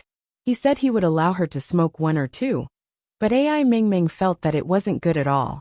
Rongyu was also annoyed, but he had never smoked before. He had always tried his best to be a good person. AI Mingming didn't say anything. She just threw the pack of cigarettes into the trash can and said softly, "I won't smoke anymore." Rongyu nodded in satisfaction. He was even rubbing Mo Zhao's head like a pet. This made AI Mingming wonder if she had been tricked by him just now. However, Rongyu was usually an amiable person, and he didn't seem like someone who would resort to underhanded means. So she looked at him suspiciously, which was quite cute. Rongyu gently held her chin with his fingers and said in a low voice, "Are you afraid of that thing?" AI Mingming's expression changed. She stared at Rongyu. "How did you know?" Rongyu was very calm. "That person came out of prison and looked for me. I spent 3 million. AI Mingming bit her lip. "Did you spend 3 million on the photos?" "No." Rongyu's expression changed slightly. After a while he said, "I'm just spending money to make this scum disappear completely." After he said that, AI Mingming was stunned. She stared at Rongyu for a long time, unable to say a word. She had never thought that Rongyu would do such a thing, and it would be for her. Rongyu smiled bitterly. "Come back with me. President Qin told me about AI Jia." AI Mingming looked at Rongyu. "She will continue to harm people. Are you afraid?" Rongyu said softly, "She's not a good person. But because of such a person, we have to separate. Are you going to hide from her for the rest of your life and compete with her to see who can live longer?" "But AI Mingming, I may not live that long. My life may only be 10 or 20 years, but no matter how short it is, I want to spend it with you. Honor and disgrace are not important to us. What's important is to be together and face it together, okay?" AI Mingming gritted her teeth and looked at him. She was already wavering and hesitating. Rongyu smiled. "Don't think about it anymore. I know you miss me." AI Mingming turned her back and ignored him. Rongyu was really shameless now. Rongyu pushed her. "Are you going to sleep already?" AI Mingming nodded softly. "Didn't I cook the noodles? I'm hungry." He laughed and said, "You haven't eaten either, have you?" AI Mingming bit her lip. "I'm not hungry now." Although she said it in a huff, she also knew that he was not in good health. It was already very tiring for him to work hard, and there was nothing to eat. He probably couldn't take it anymore. She was worried, so she looked at him. But Rongyu looked very good. He didn't look tired at all. She felt sorry for him, so she quickly got up and put on a coat. The noodles that she cooked earlier could not be eaten. Apart from being cold, they had also become lumps. AI Mingming looked at them for a while and poured them away. She lived alone and everything was simple. She rummaged through the fridge and only found a set of dumplings. It was a gift from the big sister next door, so she took it out and cooked it. Fortunately, it was enough for the two of them. AI Mingming cooked it and made the seasonings. She divided it into 2 portions and brought it to the small dining table. It was really simple.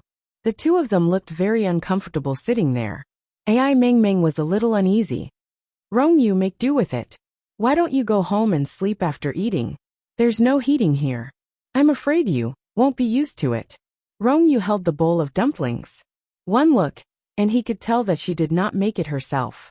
He took a bite absent-mindedly and asked, "What about you?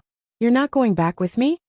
AI Mingming shook her head and said softly, "I'm not going back. I've thought about it. It's good for me to live outside for a year or 2. She pretended to say in a relaxed tone, "I want to be independent too. I can't always be taken care of by you." Rongyu's gaze fell into her eyes, and he said in a very indifferent tone, "But I need someone to take care of me. If you don't go back, aren't you afraid that I'll sign the papers and find someone else to marry?" AI Mingming, how can you be sure that I'll always wait for you? It was almost unreasonable of him to say that. AI Mingming's eyes were filled with tears as she stared at Rongyu. It was the same for Rongyu as well. After a long time he spoke again. AI Mingming, I'm not joking. I know you. The most unbearable thing in this world is loneliness. Once you're lonely, you'll change. Are you going to leave now? Are you going to live here alone and leave me there? Her lips began to tremble, and so did her voice. But, Rongyu, I feel that I'll be a burden to you if I'm with you. I'm not worthy of you. She finally said what was in her heart. She was afraid that she was not worthy of him, and that he would eventually despise her one day. Rongyu's face was expressionless. My body isn't good. Not only can I not live for long, I can't even guarantee a normal life. If that's the case, shouldn't I have an inferiority complex until I die? But I know that I can make you happy. That's enough. If one can't be perfect, don't blame yourself, don't you think so? Chapter 47:21. AI Mingming was stunned after he said that. Rongyu had a faint smile on his face. I'm not as perfect as you. I've liked someone else, but your feelings for me are blank. That's why I'm the lowly person in front of you. AI Mingming looked at him for a long time, before she lowered her gaze. Have you seen the bank card I left behind? Rongyu only grunted before he said softly, What's wrong? AI Mingming bit her lip. I gave AI Ja 40 million. I thought she would let me go. Rongyu, I'm sorry. You worked so hard to earn money, but you're a bit of a prodigal. He nodded and continued. But I told you when we got married that this was your betrothal gift. You can spend it however you want. As for the living expenses in the future, the man should be the one to support the family. So no matter where the money was spent, I won't say anything.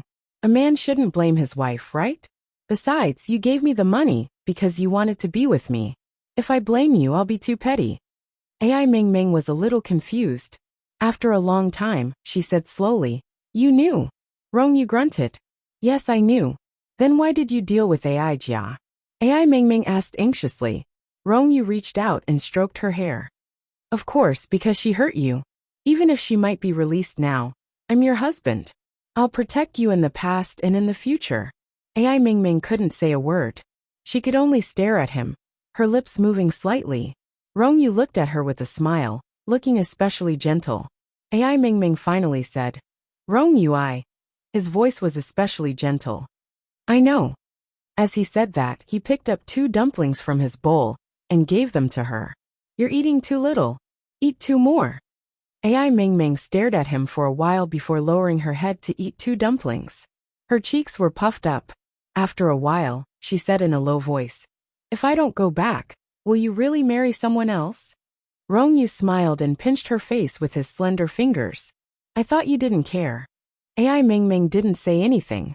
She just lowered her eyes and silently ate a few more dumplings before saying in a low voice, If you don't care, you don't need to be so conflicted. She looked at him and said in a low voice, Am I very spineless? He actually grunted in agreement, and then said with a smile, A little, but I quite admire it.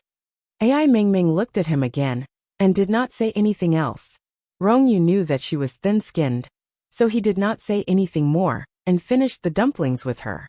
He watched TV for a while, watching AI Mingming tidying up. She was very good at housework. In the past, when they lived together, she could tidy up the house very well. Now, although the place was small, it was still very clean. After cleaning up, AI Mingming said uneasily, Rongyu, why don't you go back first? I can drive. Rongyu looked at her quietly. Together. AI Mingming hesitated for a moment before nodding her head firmly. Yes, together. Rongyu sighed. There's no rush if we're together. Let's sleep here for the night. She still felt uneasy. She kept feeling that this place was too simple, and he was not in good health. She was afraid that he would not be used to it. Chapter 47:22. It's free. Rongyu sighed. There's no rush. Let's sleep here for the night. She was still uneasy. She felt that this place was too simple, and he was not in good health. She was afraid that he would not be used to it. But Rongyu said, There's no rush. Let's sleep here for the night. But Rongyu said, I used to live in a basement when I was at my lowest. This place is great in comparison. AI Mingming was a little surprised. Basement. She looked at Rongyu. He was so gentle, and it was hard to imagine that he would live in a basement. She felt that Rongyu was born to live a good life. He did not have any worldly things on him. It was as if he had always been clean. So AI Mingming had always felt that she was not good enough for him. Rongyu looked at her expression and smiled. Why? Do you think that I was born to live a good life? He touched her face with his jade-like fingers. I used to like an unattainable girl. I also thought that I was not good enough for her. But she liked me, not my background. AI Mingming, it's the same for me today. I like you. AI Mingming said in a daze. Is the person you like He Huan? Rongyu looked at her for a while and said with amusement. Is that the point? AI Mingming was a little unconvinced. How is that not a little more serious? Rongyu just smiled, and did not say anything else. He went to the bedroom and lay down. AI Mingming cleaned up and lay down too. She probably did not fall asleep, because she had talked too much. Rongyu's health was not good, and they had not seen each other for a long time. So he fell asleep. AI Mingming stretched out her finger, and couldn't help but stroke his handsome face. She looked at him quietly, and felt that she loved him very much. They had only known each other for a short time, but she felt that she loved him deeply. AI Mingming gently leaned her head against Rongyu's shoulder, which wasn't wide at all. She felt at ease. Even some of the lowly and weak parts of his heart had suddenly become strong. She used to think that she was strong, but now she realized that she was not strong enough. She was always afraid of being hurt. She was afraid that Rongyu would be hurt. Actually, there were some things that Rongyu did not care about, so why should she care? For the sake of Rongyu, she should be brave for once. AI Mingming thought in a daze, then fell asleep with him. After she fell asleep, she had a dream. She dreamt of Li Gui's blurry face, and AI Jia's horrifying face approaching her. The delicate face was almost deformed and AI Jia was holding a syringe in his hand. AI Mingming woke up with a start. Her whole body was drenched in cold sweat. She was terrified. His surroundings were dark, but he could hear the familiar sound of breathing, and it was even a little warm. It was Rongyu. He was beside her. His heart suddenly calmed down, and he became less afraid. She was going to take a bath. Otherwise she might catch a cold, but she was afraid of waking Rongyu. So she slowly lay down, still leaning on his shoulder. Rongyu did not wake up. He must be exhausted. AI Mingming suddenly felt that her choice was wrong. She thought it would be better for Rongyu if she left, but he seemed to be even more tired. As he thought about it, he understood. She reached out and gently hugged his neck, saying 3 words very softly. Rongyu smiled and said, I know. Chapter 47:23. AI Mingming suddenly felt that she had made the wrong choice. She had thought that it would be better for Rongyu if she left, but he seemed to be even more tired. As he thought about it this way, he understood. She reached out and hugged his neck gently, saying 3 words softly. Rongyu actually laughed and said 3 words, I know. AI Mingming was stunned. He was actually awake. She looked straight at Rongyu, and he laughed softly. You were talking in your sleep. AI Mingming's face was a little pale, and her voice was also low. What did I say? Rongyu's warm palms gently held her. His warm eyes focused on her in the darkness for a long time before he whispered. You called my name, and you said that you were lucky to have me. AI Mingming was a little hesitant. Are you lying to me? I don't talk in my sleep. Rongyu laughed. Yes. Are you talking in your sleep? But didn't you hug me afterwards? Isn't that what you meant? AI Mingming felt that he was too shameless. She closed her eyes again and suddenly said after a while, Rongyu, you must have interacted too much with President Qin, so you've become shameless too. He just huh? He snorted. AI Mingming bit her lip. When I was in the company, I heard people say that President Qin was very shameless to Director He, and that he would do anything. She couldn't say those words now, and Rongyu was a writer, so she could imagine it. He laughed lightly and happily. Do you want me to treat you the same way? No. AI Mingming's eyes widened in an instant. Then she got up and said, I'm going to take a shower. Rongyu smiled and sat up slightly, leaning against the headboard. AI Mingming thought that he couldn't sleep, so she didn't care much. However, she still considerately got him a hot water bag. He wasn't in good health. But when she walked out of the bathroom, Rongyu was actually smoking, leaning against the headboard like a heavy smoker. AI Ming Ming was stunned for a moment. Then she walked over and put out his cigarette. Dr. Qin said that you have to quit smoking. He smiled. She also said that I can't have a woman. AI Ming Ming was furious. She was embarrassed and angry at the same time. She stared at him for a long time without saying anything. Then, tears began to well up in his eyes. Rongyu still leaned against the headboard and reached out to touch her face. Why are you crying? AI Ming Ming bit her lip. You're bullying me. He laughed. How did I bully you? Don't you know that men sometimes need a cigarette? Meng Meng, my body is not as bad as you think. A cigarette is not enough to defeat me. AI Ming Ming was still angry, but she didn't know what to say. After that, there was no after that. They simply lay down together and waited for the sun to rise. Early in the morning, Rongyu was the first to wake up. He leaned against the headboard and scrolled through his phone. When AI Ming Ming woke up, she saw that his expression was a little serious. AI Ming Ming bit her lower lip. Rongyu, what happened? Rongyu's voice was very soft. It's too fast, she exclaimed and took the phone from his hand. There was a piece of news on the hot search about AI Jia's inextricable relationship with King Entertainment. AI Jia and Qin Lu from the Qin family had a child, who had been abroad all this time. Now it was officially exposed. The child was a very beautiful boy, about 8 or 9 years old, about the same age as Qin Yihuan. AI Ming Ming had also seen the child. She said in a low voice, I didn't expect it to be so fast. Rongyu had been in deep thought the whole time.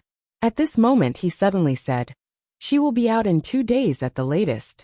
If Qin Mo doesn't let her out, the Qin family will. Because the child wasn't in B City. Only AI Jia knew where the child was.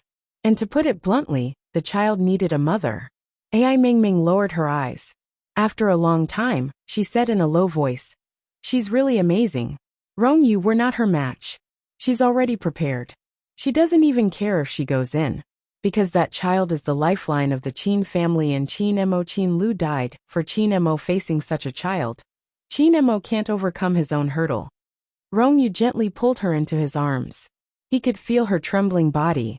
So he said in a low voice, I can't do anything else, but I will protect you well. I'm not afraid. AI Ming Ming's voice was soft, and there was a trace of trembling. Yes, she was not afraid anymore. Even if AI Jia entered the Qin family and became even more powerful, she was not afraid anymore. She had Rongyu. If AI Jia used underhanded methods, she would fight it out with her. If AI Jia had a child, she had to have that life. She loved Rongyu and was willing to do anything for him. She even loved Yihuan. She didn't want AI Jia to ruin all of this. She was also grateful to Yihuan. So AI Jia. AI Ming Ming suddenly understood her mission. She and AI Jia were related by blood. Their beginning was a sin. Since it was AI Jia who started it, she would end it. Her eyes became very determined. Rongyu looked at her. AI Ming Ming, what are you thinking about? She immediately restrained her expression and said in a low voice, nothing. Rongyu smiled faintly. Suddenly, he placed his palm on her hair and said calmly, don't do anything stupid. No, she said a little guiltily. Then, she lowered her eyes as if she didn't dare to look at him. Rongyu still smiled faintly. If you do something stupid, I won't forgive you. AI Ming Ming panicked even more. After a long time she said softly, I won't. Rongyu seemed to be quite insistent. You promise? AI Ming Ming looked into his eyes for a long time before she said with difficulty, I promise. He was even more suspicious of her. Basically, he knew her a little. If she didn't do it, she wouldn't admit it. It was because she was thinking about it that she felt so guilty. Rongyu's gaze became complicated. He didn't say anything for a long time. AI Ming Ming tugged at his hand and said in a low voice, Rongyu, what are you thinking about? He smiled. I'm thinking that you've learned to lie too. As he said that, he suddenly said seriously, don't do anything stupid, or I won't be able to take it. AI Ming Ming's heart skipped a beat. She only agreed and did not dare to look at him again. Instead, she chose to get up. I'll make breakfast. Will the noodles be okay? He nodded. Go back after breakfast. I'll get someone to cancel the rental after a day. AI Ming Ming was a little dazed, but she still nodded. All right. She wanted to go out. Rongyu grabbed her hand and said softly, AI Ming Ming, we have a marriage certificate. So, I hope that you will take responsibility for everything you say. AI Ming Ming replied with an O. Then she said softly, I got it. She walked out of the room and clutched her chest. Rongyu had guessed it. For a moment she did not know what to do. She was afraid that she would let Rongyu down. He said that he couldn't take anything happening to her.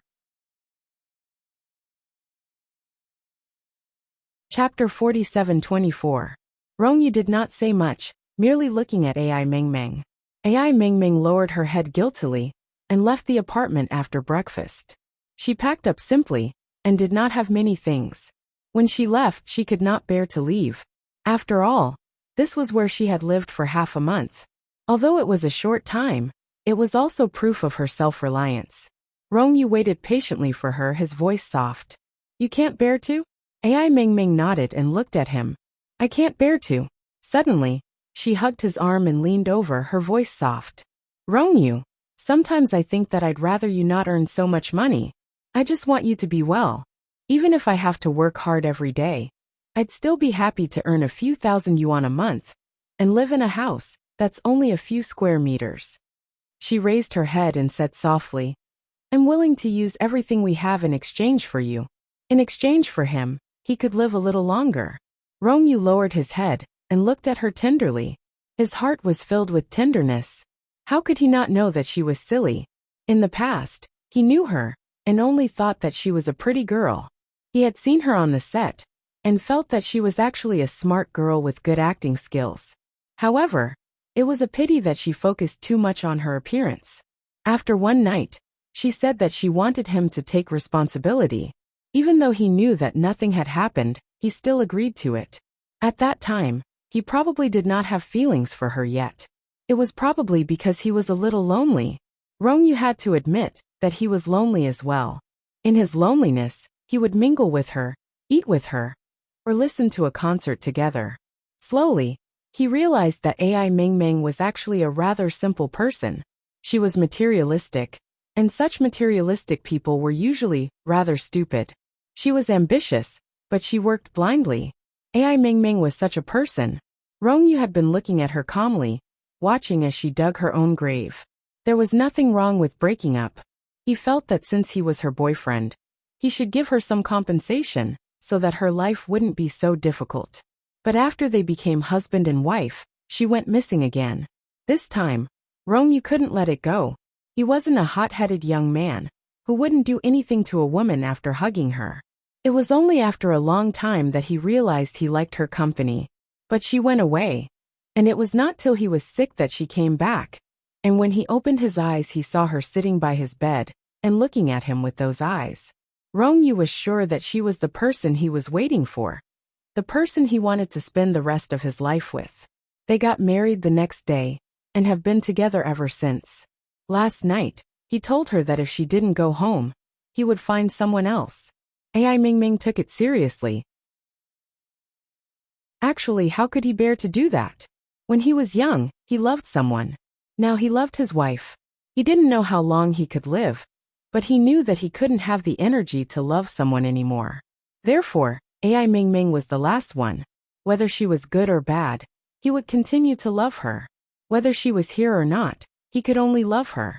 Rongyu thought to himself as he turned to look at his wife. AI Ming Ming looked a little nervous. She sat beside him and couldn't help but say, Rongyu, let me drive. With one hand on the steering wheel, he smiled faintly. I won't be so weak that I can't even drive. Chapter 47-25. Memorize. He held the steering wheel with one hand and smiled faintly. I won't be so weak that I can't even drive. Her lips moved, but she didn't say a word in the end.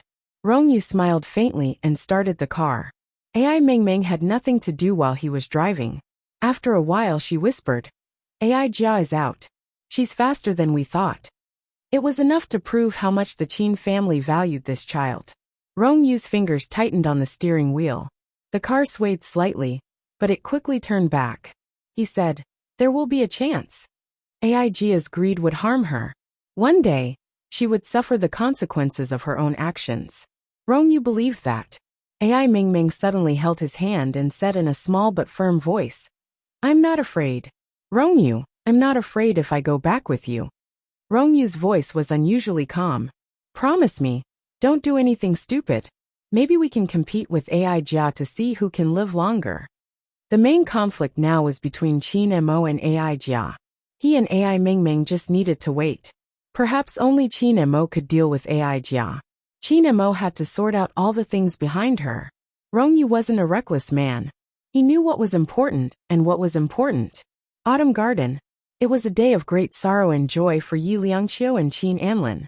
Qin Lu was gone. However, he left behind a son named Qin Xian. His photo was exactly the same as Qin Lu's. Of course, it was also the same as Qin Mo's. Anyone in B City would think that he was Qin Mo's son. Yihuan didn't know about this. After the news came out, King Entertainment almost used all their power to block it. Yihuan had lost her memory. Qin Mo hoped that she could be happier. He didn't want her to know about these things. The atmosphere in the Qin family is very gloomy. Qin Mu has been comforting Yi Liangqiu. Qin Mo and Qin Anlin are talking, and Qin Shen is leaning against the sofa silent. Yi Muyan also came over. Usually, Qin Mo was in charge of the Qin family's big and small matters. This time, Yi Muyan came in person, which showed how serious the situation was. Of course they wanted a child, but Aijia was a hot potato. If the Qin family took over, there would probably be no peace. Yi Muyan patted Qin Mo's shoulder and said, "It's not good for you to step in." Aijia and Yihuan were not on good terms in the past, and Aijia's character. Yi Muyan had been away from the Qin family for a long time, so he was much more decisive in dealing with this matter. He stared into Qin Mo's eyes. After the child is brought back, Aijia's existence is no longer that important. Qin Mo's eyes were dyed with a layer of darkness.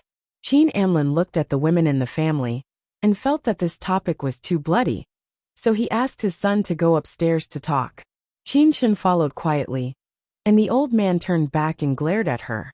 Qin Shen shrugged his shoulders to show that she was like this every day, okay? The old man looked at her, and then said nothing. Yes, a person with a scalpel every day. Such a small scene would not scare him to death. The group went upstairs to the study and talked for about 2 hours. In the end, Qin Shen smiled and said, "Kill the mother and keep the child." Which dynasty would do such a thing? Wake up, masters of the Qin family, and send Aijia to prison when you have a child. After Qin Shen said this, the other men all looked at her. Qin Shen smiled and said, "What's wrong? Did I say anything wrong?" No one thought that she was wrong, but they felt that she seemed to be worse than the men of the Qin family. Well, that was it. Chapter 47-26. The family meeting ended. Qin Mo was asked to stay by Qin Anlin. Qin Mo was silent for a while, then said in a low voice, "Dad, I'm sorry." On this day, Qin Anlin seemed to have aged a few years. He looked up at the moonlight outside, then lowered his head and said, "Your mother and I have long expected that Qin Lu would do such a job. Fortunately, he did it for you. I think we are also selfish and don't have such great feelings." As he said that, he turned his head and patted Qin Mo's shoulder, his voice slightly low. "Fortunately, he kept a son for us." Although he said that, he still felt sad in his heart. They had only seen this son a few times since he was born. It was just that when he grew up, he looked very similar to Qin Mo. Sometimes he and Liangqiu could only watch Qin Mo miss that son, and now, they could only miss him like this. The saddest thing was that they didn't see him for the last time, and they didn't even know where he was now. They wanted to ask, but they couldn't ask a word. Qin Mo's voice was very low. "Qin Lu, he was brought back to B City by me. Every year on Qingming, spring, or Qin Lu's birthday, Qin Mo would always go to visit. In the evening, Qin Mo came alone with Yi Liangqiu and Qin Anlin. As parents, they wanted to spend some time alone with their son, So Qin Emo also left. This was a separate cemetery. Qin Chun and Qin Mu were outside, and Yi Muyan was also here. Of the 5 children, only Qin Lu would be here forever. Qin Chun patted Qin Mo's shoulder, like a brother. In the future, we will also be buried here, so that it will be complete. She knew that Qin Emo was feeling terrible. Qin Lu had been gone for years, and Qin Emo had never said anything about it. Now that Aigia's scandal, as well as the child's and Qin Lu's news, had exploded, it was a huge blow to his parents. Even they couldn't accept it. However, things had already happened. The child had to be brought back to the Qin family. Qin Xian was actually 10 years old, but his body wasn't very healthy, so he looked a little small. Later, a report was sent to Qin Emo. Qin Xian had leukemia and had his bone marrow changed, but the effect was not good. It was already a miracle that he could live to the age of 16. After receiving the report, Qin Emo sat alone in his office for a long time. Meanwhile, Aijia was arranged to stay in a villa. A day later, Qin Emo saw her. Aijia looked more haggard than before. Her eyes were lifeless as she looked at Qin Emo. Qin Emo sat on the sofa and asked softly, "Where is the child?" Aijia smiled. "He's abroad, but he can be brought back at any time." Her expression was a little absent-minded. "Originally, I had the chance to give birth to a child and then save him, but I miscarried. Qin Emo, you owe me this. Qin Lu died for you. Otherwise I would have had the chance to give birth to his child." Qin Emo looked at Aijia quietly. "Where did the child come from?" Aijia's expression changed.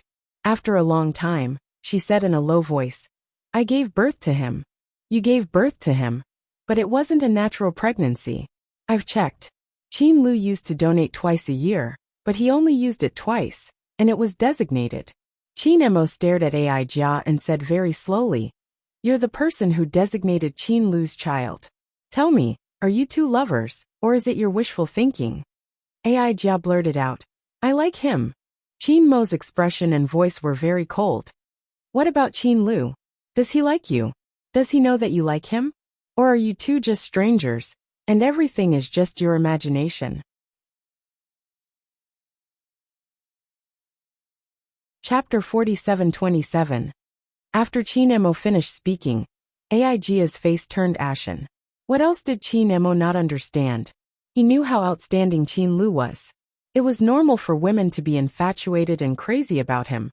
But he really couldn't understand Aijia's actions. The child should have been conceived by a surrogate, because Aijia had been working for the past 2 years, and she couldn't have had a child when she had a bright future ahead of her. But her actions were really crazy. Because the child was carefully conceived, it was found to be sick the moment it was born. That was why Aijia got pregnant with the child herself, after Qin Lu passed away. After Qin Lu passed away, she saw Qin Emo. A Qin Emo who looked exactly like Qin Lu. But Qin Emo was married. Aijia had tried many ways to seduce him, but to no avail. During Qin Mo's unhappy marriage, he had never once fallen for her, not even once. Just like now, he looked at her with indifference and nothing else. Aijia asked softly, "Why do you only love He Huan? I'm not worse than her, I'm gentler, and I have a career." Qin Emo said coldly, "Liking someone isn't that easy to change. If you really liked Qin Lu, you wouldn't have changed. Aijia, you're just a selfish person. You created Qin Xian, but in your eyes, he's not a person at all, he's just a tool. Your life has long been twisted." Aijia laughed and even cried. "Qin Emo, do you think I don't want a beautiful life? But my life has always been twisted. No one loves me. I was adopted by a rich family and enjoyed all the material things, but do you know what I used to exchange for it? My adoptive father is a beast. That's not a reason for you to be crazy." Qin Emo said coldly, "Ai Mingming is your biological sister. Not only did you use her, but you also hurt her. If it wasn't for you, she might still be living a simple life in her hometown. But what did you give her? Isn't she living well with Rongyu now? If it wasn't for me, would she have met Rongyu?" Aijia's face was twisted. Qin Emo thought she was hopeless. Should she thank you for hurting her again and again? Aijia, have you ever wondered why Ai Mingming could meet Rongyu but you didn't? It's not that Qin Lu didn't love you. It's that you hate this world. You have malice towards everyone. You can't feel love, so you can't get it. Qin Emo paused. AI Mingming used to love you, but you ignored her love and hurt. Aijia, maybe you've been hurt before, but you hurt the people around you. You're not the victim, you're the perpetrator. AI Jia's face turned even paler. She looked straight into his eyes. I'm not. Have you seen Qin Xian's appearance? Have you carefully seen AI Mingming's injured appearance? Qin Emo said coldly. If you can't feel their pain, then you can't be saved. AI Jia did not say anything. After a long time, she walked to the window. She stood there and asked softly, Can I still be saved? Qin Emo didn't say anything. He couldn't give her an answer. All he could do was take Qin Xian over and give this child his last bit of warmth. 3 days later, Qin Xian arrived in B City. Qin Emo arranged for him to stay in a villa. Apart from AI Jia, there were also 2 aunties and a doctor taking care of him. Qin Xian also went to Xinyuan Hospital for a checkup after arriving in B City. After the examination, Qin Xian said calmly, There is no suitable bone marrow in the current bone marrow bank, but there are so many people in the Qin family. Maybe there will be a match. Chapter 47-28. Updated quickly. In the hospital, Qin Emo was looking at the child. Qin Xian was an introverted and sensitive child. When the adults were talking, the little guy kept quiet and shrank to the side. Qin Xian looked quite pitiful, and some things were not convenient to say in front of the child. After handing Qin Xian to the nurse, Qin Xian continued to talk to Qin Emo. I've seen AI Jia's bone marrow data. Fortunately, she hasn't completely lost her humanity and knows to match her son's bone marrow. Unfortunately, it doesn't match. As she spoke, she placed a set of data in front of Qin Emo. This is all of Qin Xian's information. If he doesn't have a suitable bone marrow, there's almost no hope. Moreover, his type of leukemia is rare. It's already a miracle that he can live to this age. Qin Xian stood up and patted Qin Mo's shoulder. If the Qin family doesn't have the right bone marrow, there's almost no hope. Second brother, be prepared. Qin Emo looked at Qin Xian. You can't do anything? Qin Xian shook his head. It's not that I don't try my best, but he was born with it. Humans can't change it, so we can only wait for the bone marrow. Qin Emo didn't say anything and looked at the thick stack of data in silence. Qin Xian's voice sounded beside his ear. Aren't you going to tell He Huan? The Qin family has a child out of nowhere, and He Huan will know about AI Jia's birth. Qin Xian said sincerely. When He Huan finds out, she'll probably make a scene. Think about it. She's not as calm as she used to be. After all, she only has the memory of 18 years old. Qin Emo looked at the data and didn't say anything for a long time. Qin Xian poured a cup of coffee for him, placed it in front of Qin Emo, and sat down. Qin Emo looked at his sister and took a sniff of the coffee. It doesn't taste as good as the last time. I'm short of money recently, so I have to save some money. It's good enough to have this drink. Qin Xian laughed it off. Qin Emo took a sip and slowly said, You've made my appetite picky. Qin Xian looked at him.